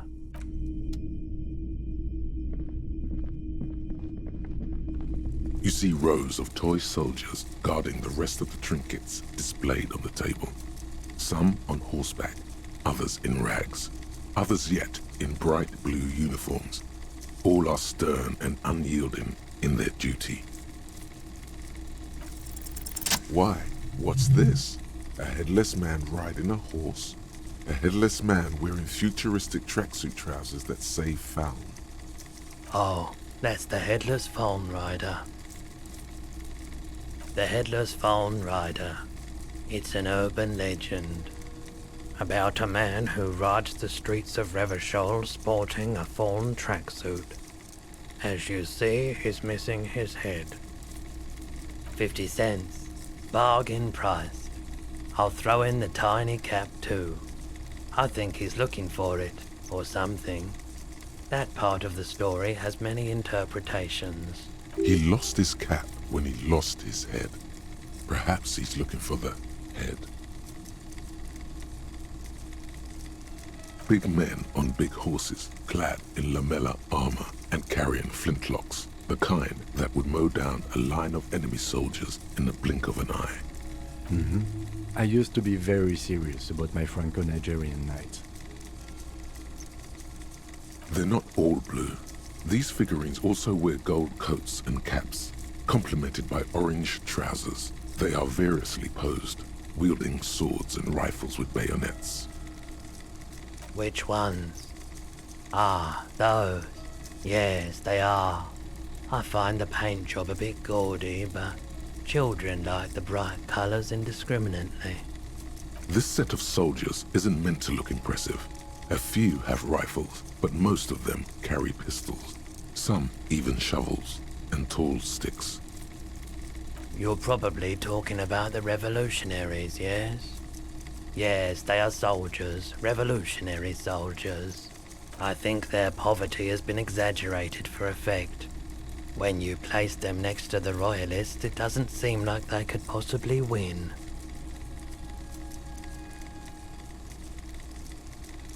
Maybe.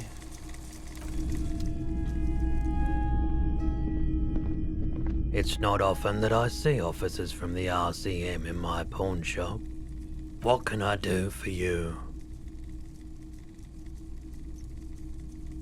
I haven't had any problems myself, though some of my customers have complained about inconsistent law enforcement. Who are your customers usually? All kinds of people come through here.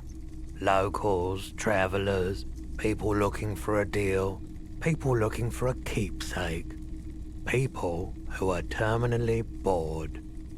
As you can see, I have a wide selection of goods for everyone to choose from. It keeps me entertained. He's well composed, but underneath it you sense psychedelic processes bubbling. Some kind of drug, maybe. Feeling warm and enthralled by the movement of light, while the mind continues to race forward. Lucky bastard, he's probably on Pyrrolidon. It's tough to come by on the street. A drug developed by the military to treat and prevent radiation sickness. It has psychedelic side effects, and it makes your eyes turn yellow. How would I know?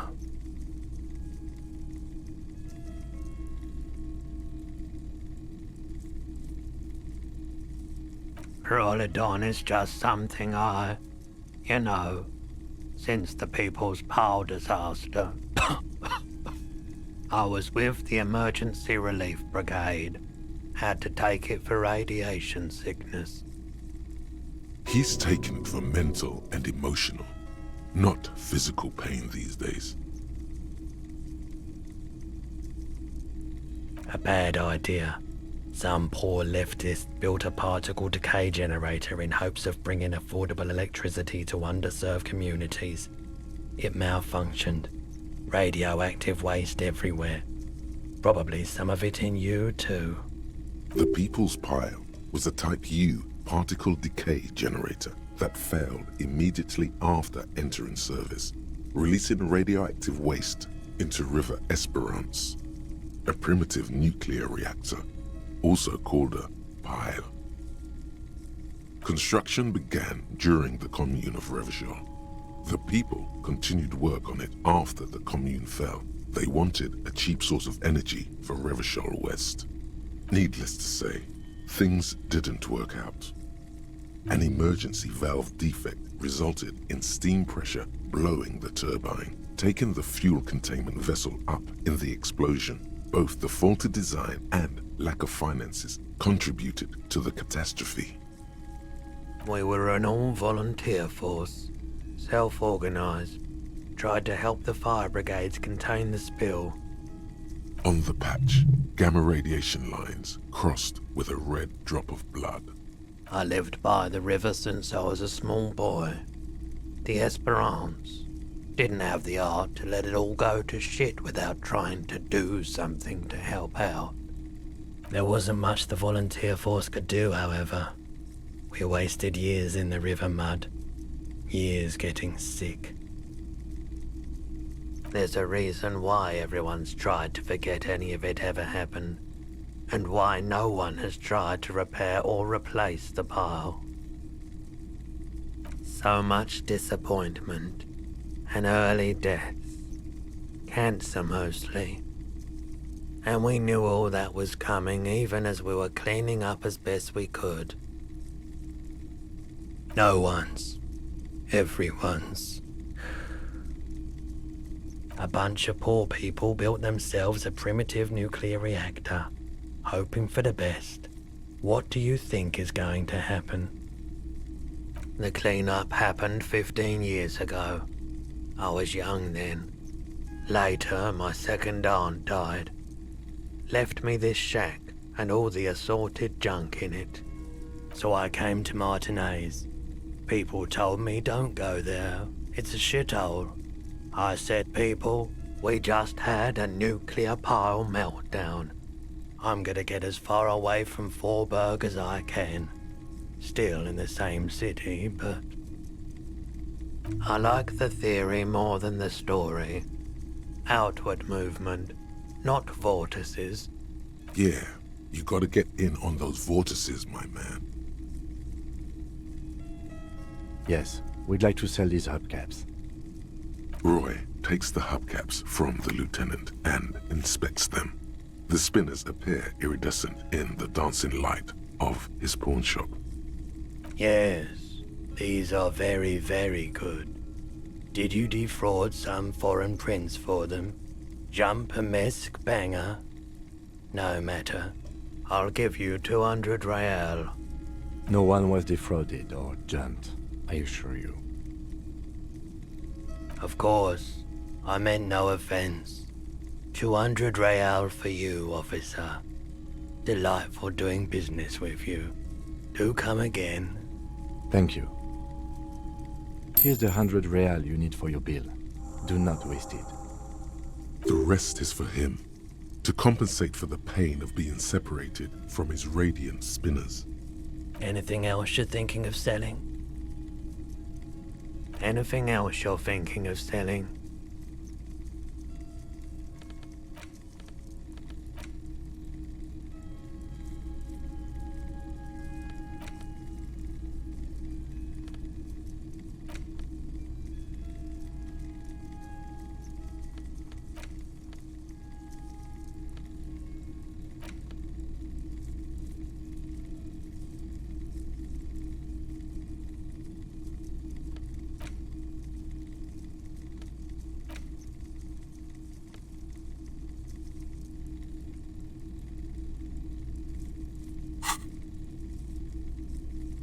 I'm not purchasing any more clothing at the moment.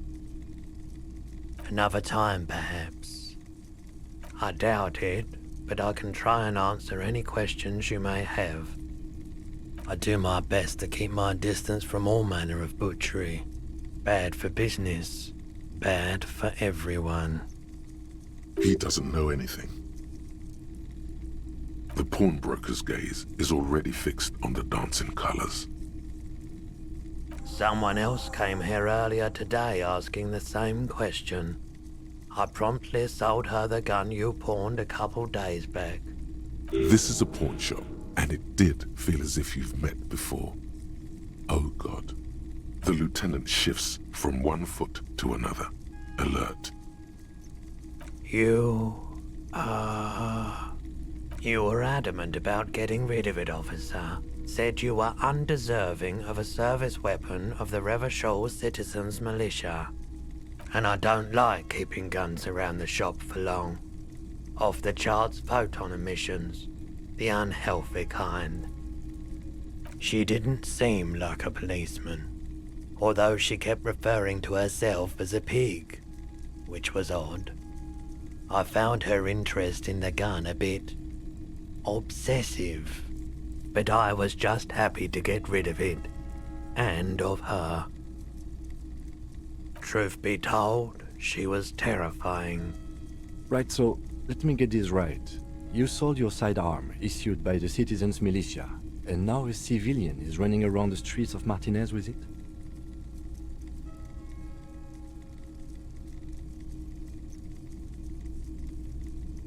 You're right that she could cast aspersions on the force. We have to find her.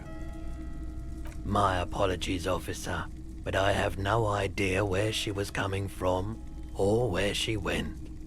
A needle in a haystack. There is nothing you can do about it now. You'll just have to hope you luck upon her somehow. Of course. Sure thing. Sure, man. Have you tried it before? The lieutenant steps away, pretending to admire some of the knickknacks on display. Looks like he doesn't want to get involved. He won't be your knock, but he won't be thrilled about this either.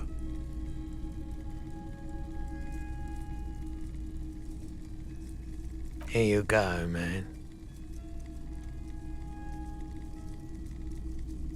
I respect your decision, officer. What else?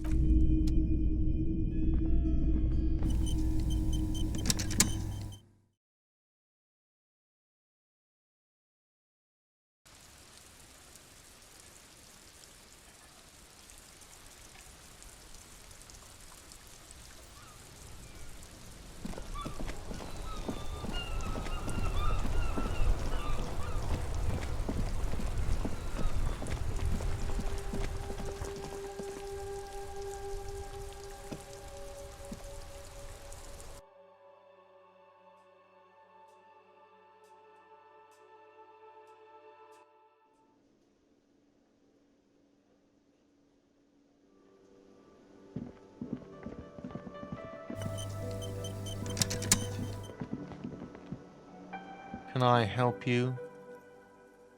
Yes, have you got it? Well?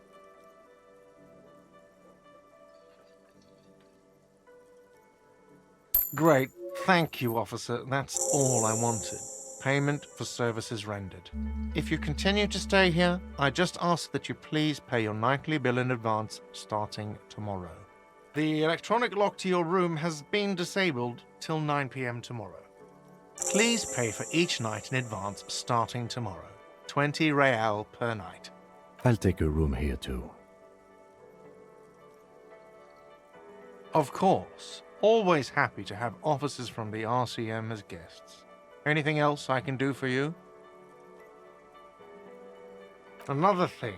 Great. I love those. What are you, a cook now?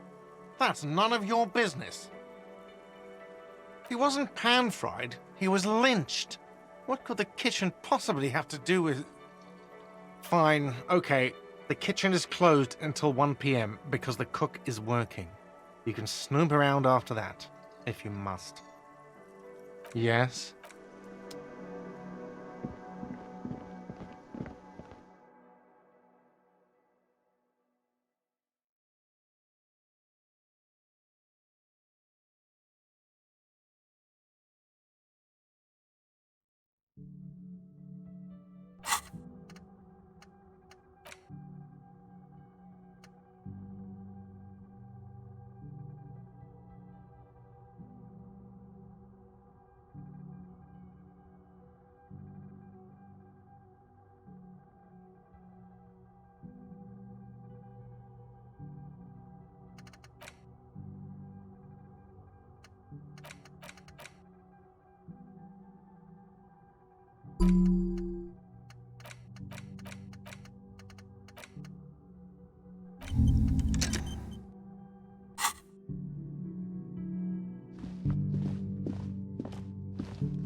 Yes?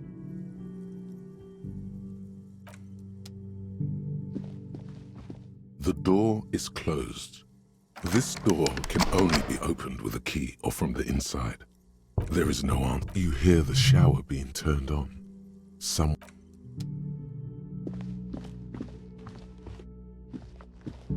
This is the door to the room you redecorated.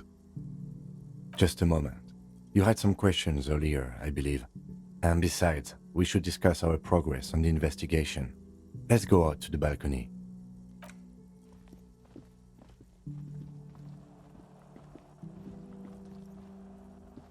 The air outside is brisk. The lieutenant is silent for a moment.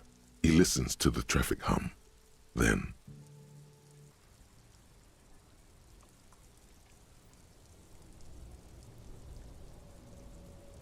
Where shall we begin? We should talk about the investigation, first and foremost. But I also remember you wanting to discuss the RCM? I have a cigarette every night when I go over my notes. It's something of a ritual. Oh man, he looks so devastatingly cool with that cigarette.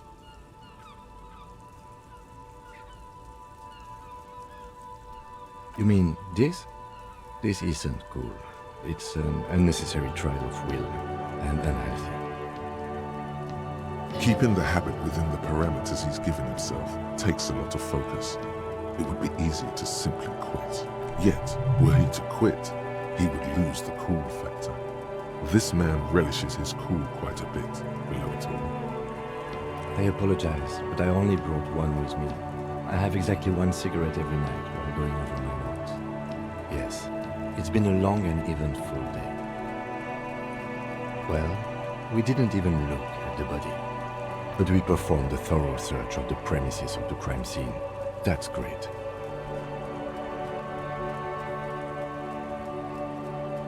It's not my job to evaluate your methodology, officer. I'm just going through the facts.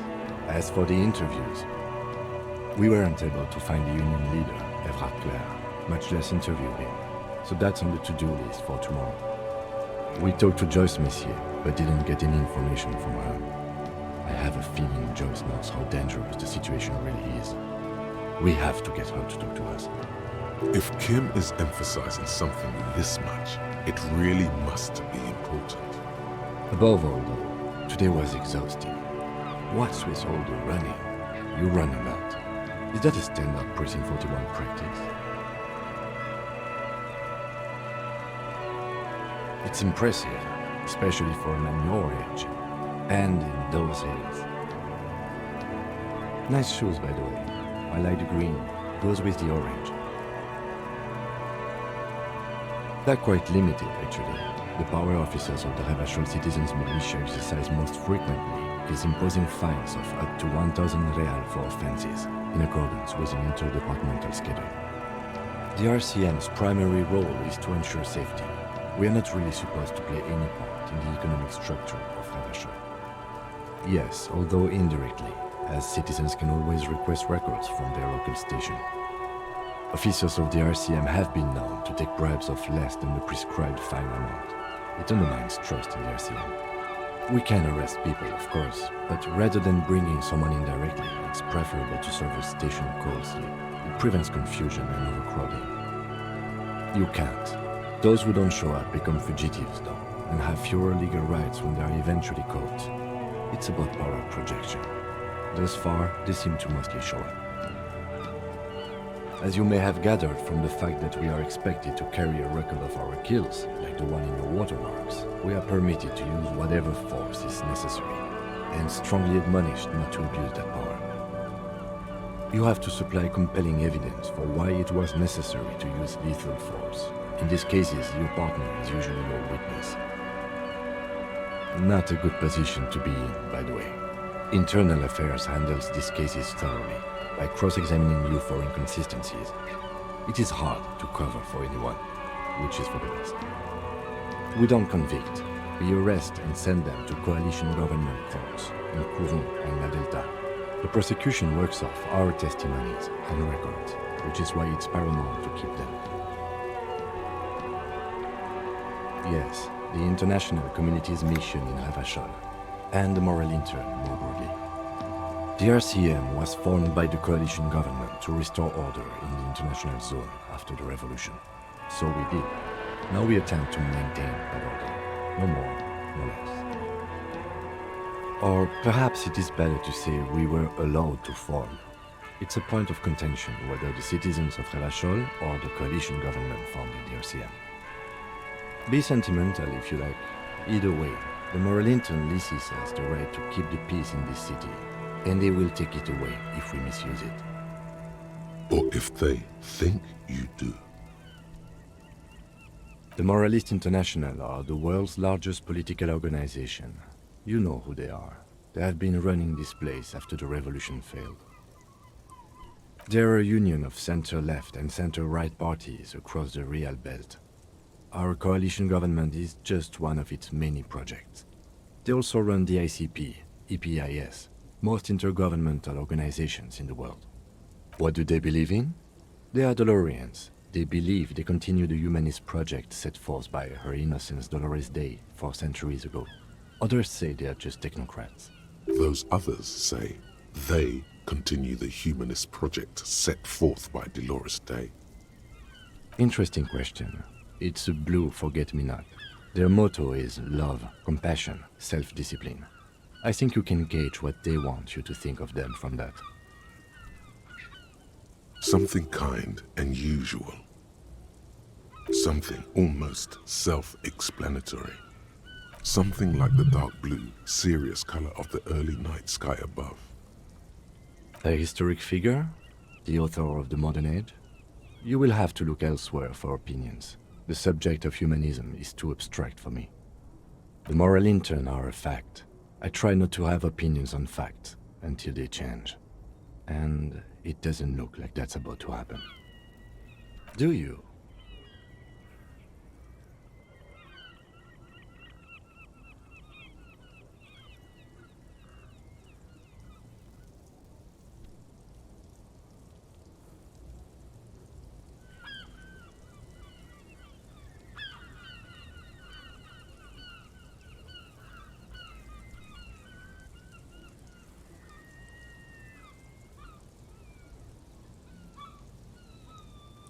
No, we are stooges of the world's biggest bourgeois organization, protecting the people of Revachol.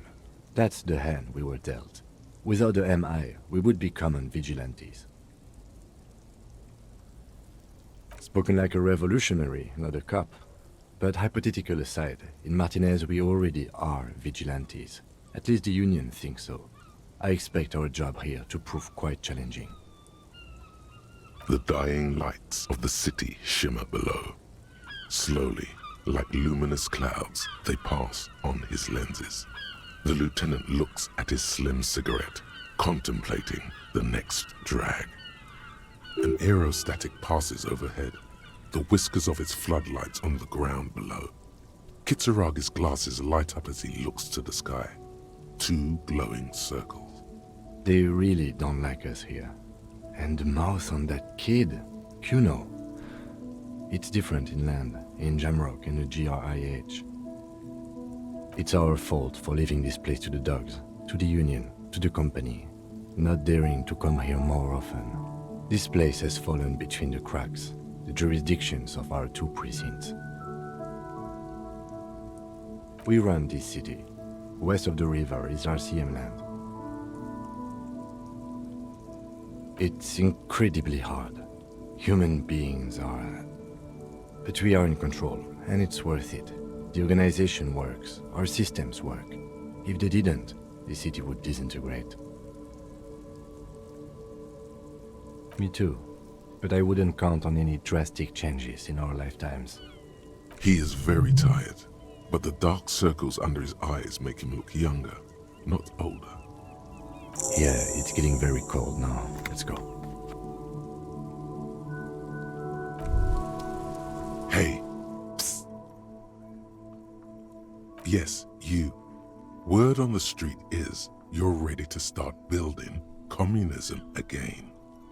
You keep saying things like, down with the bourgeoisie, eat the rich, sodomize the landowners, impale all people who have more than 25 real in their pocket, literally murder all human beings regardless of their political beliefs.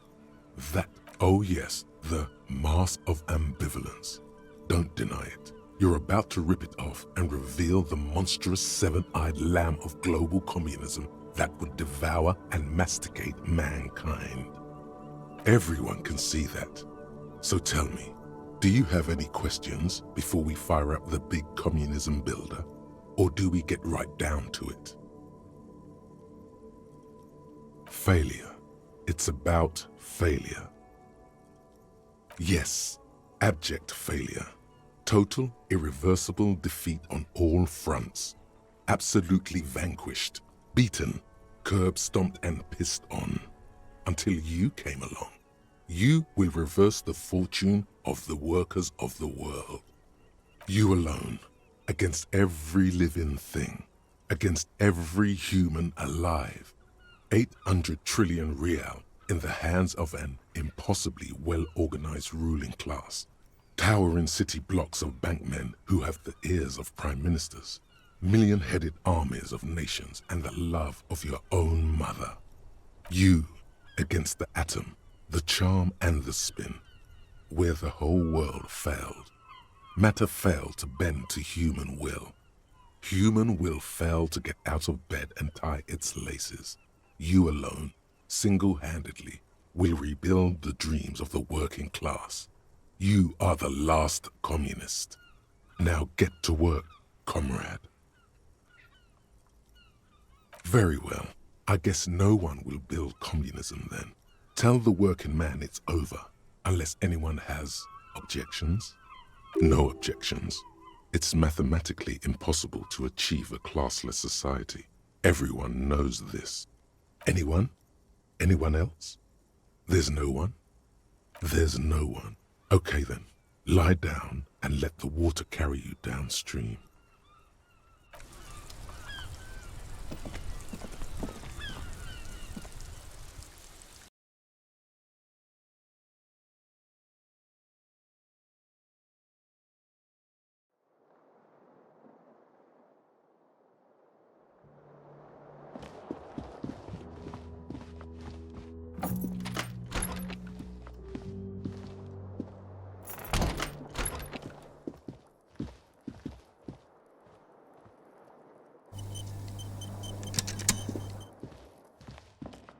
A mirror hangs on the bathroom wall.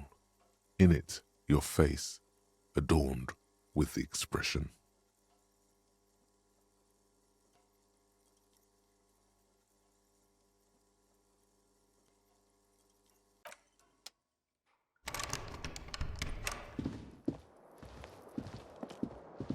the fan stands still.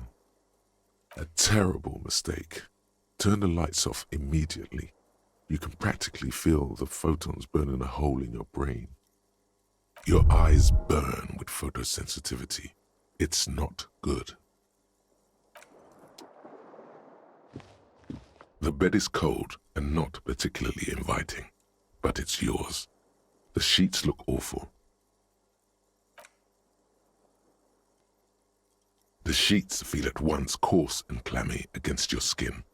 The bed sags beneath your weight as you stretch out and finally close your eyes. And then sleep doesn't come.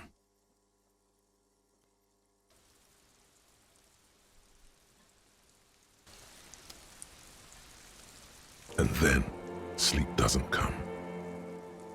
Obviously, you're in bed with your eyes closed, but it's not happening. Maybe it's the bed's fault. Its synthetic filling has separated into hard lumps. The pillowcase smells oddly. Smells of alcohol and sweat and grease. It barely covers your toes, stretching over your soft belly. This is your body here, intimate and warm, breathing. A bit tense in the muscles. Relax. It's a little better. Colors, scenes, and half-formed phrases still litter your mind. Part of you is still trying to solve the case, isn't it? Something to do with, what was it that the lieutenant said? Union? And it's gone again. Your thoughts lost between the slowing brain waves. Your breathing steadies. A great silence washes over you until your eyelids twitch in your sleep and images start forming.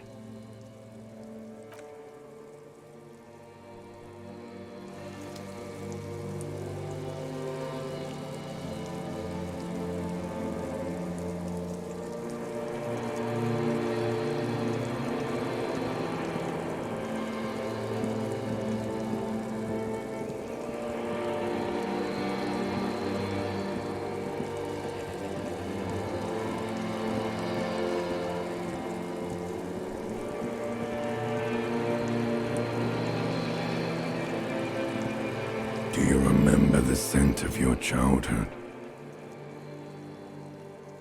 You're not kidding anyone, Harry. You don't remember shit. Tell me, do you remember your wife's hand on your face?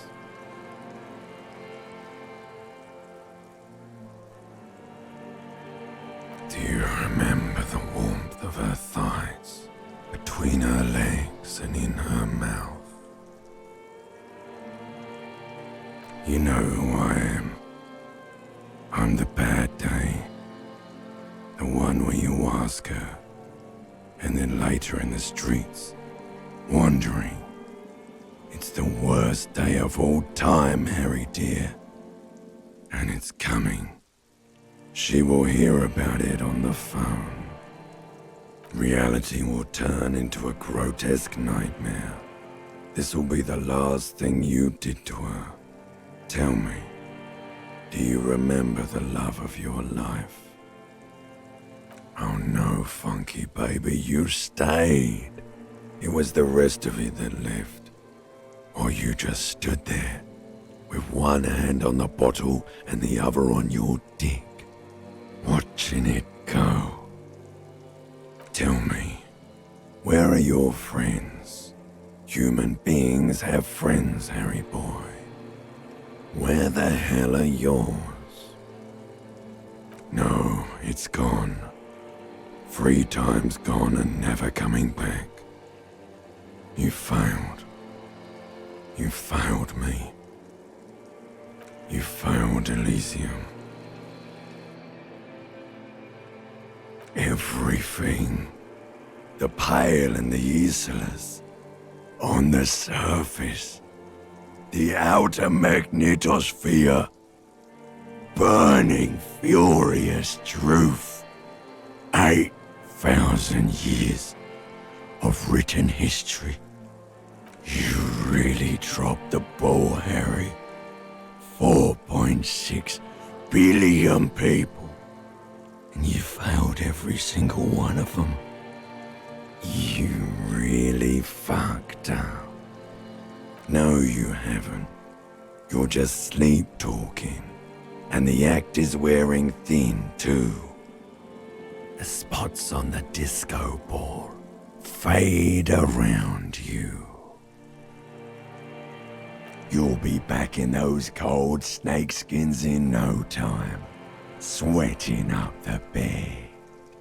Stinky boy. You're not coming back from shit, thrashing around in that high conductivity state of yours, bumping into things and acting like a clown. Who are you kidding? You're trying to what? I can't hear you. This is just a word dream now. Jumbled up garbage. The pictures are gone. The bed rises to meet you. A thin, sleep-like state. More glass than velvet, grinding in your head. So something is wrong. Sleep shouldn't be this bad, this dry, this unnourishing. There's something wrong with your thoughts. Some kind of new type of hangover. Oh yes, party boy, and it's worse than the one before. Just think of the shit you saw. Here it comes too, so soon already. A silent alarm goes off in your head like clockwork, barely let you sleep at all. Time to get those clothes on, Harry. Time to go to work in the shit factory.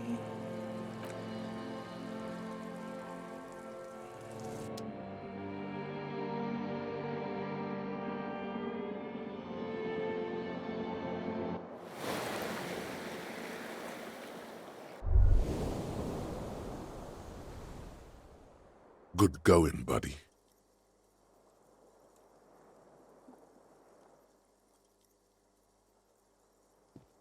Really? Because you feel even worse this morning than you did last night. You mean, why are you so tired? Too tired and down to even think? It is worrying, isn't it? You can't be a detective like this. Detectives need to be able to think. That's not really true. Your heart has finally pumped all the speed out of your system, Buster. Time to get some more. You're too weak to say no now. Waking up is the worst part. Maybe somewhere down the line you could decline. Speed is a potent central nervous system stimulant. It kept you propped up all day yesterday, despite your debilitating hangover. How else did you think you even got up from this floor? It's power, man. It's professionalism. It makes you feel like you're young again and ready to detect, ready to go to war against the world. Are you sure? Ready to live as this pathetic shell of yourself for days? Basically, a week. Let's be honest, 2 weeks, maybe 3. You won't make it. Half the town will be dead by then. You will be fired. Suit yourself, slow, sad shell man. See how you do without your spark.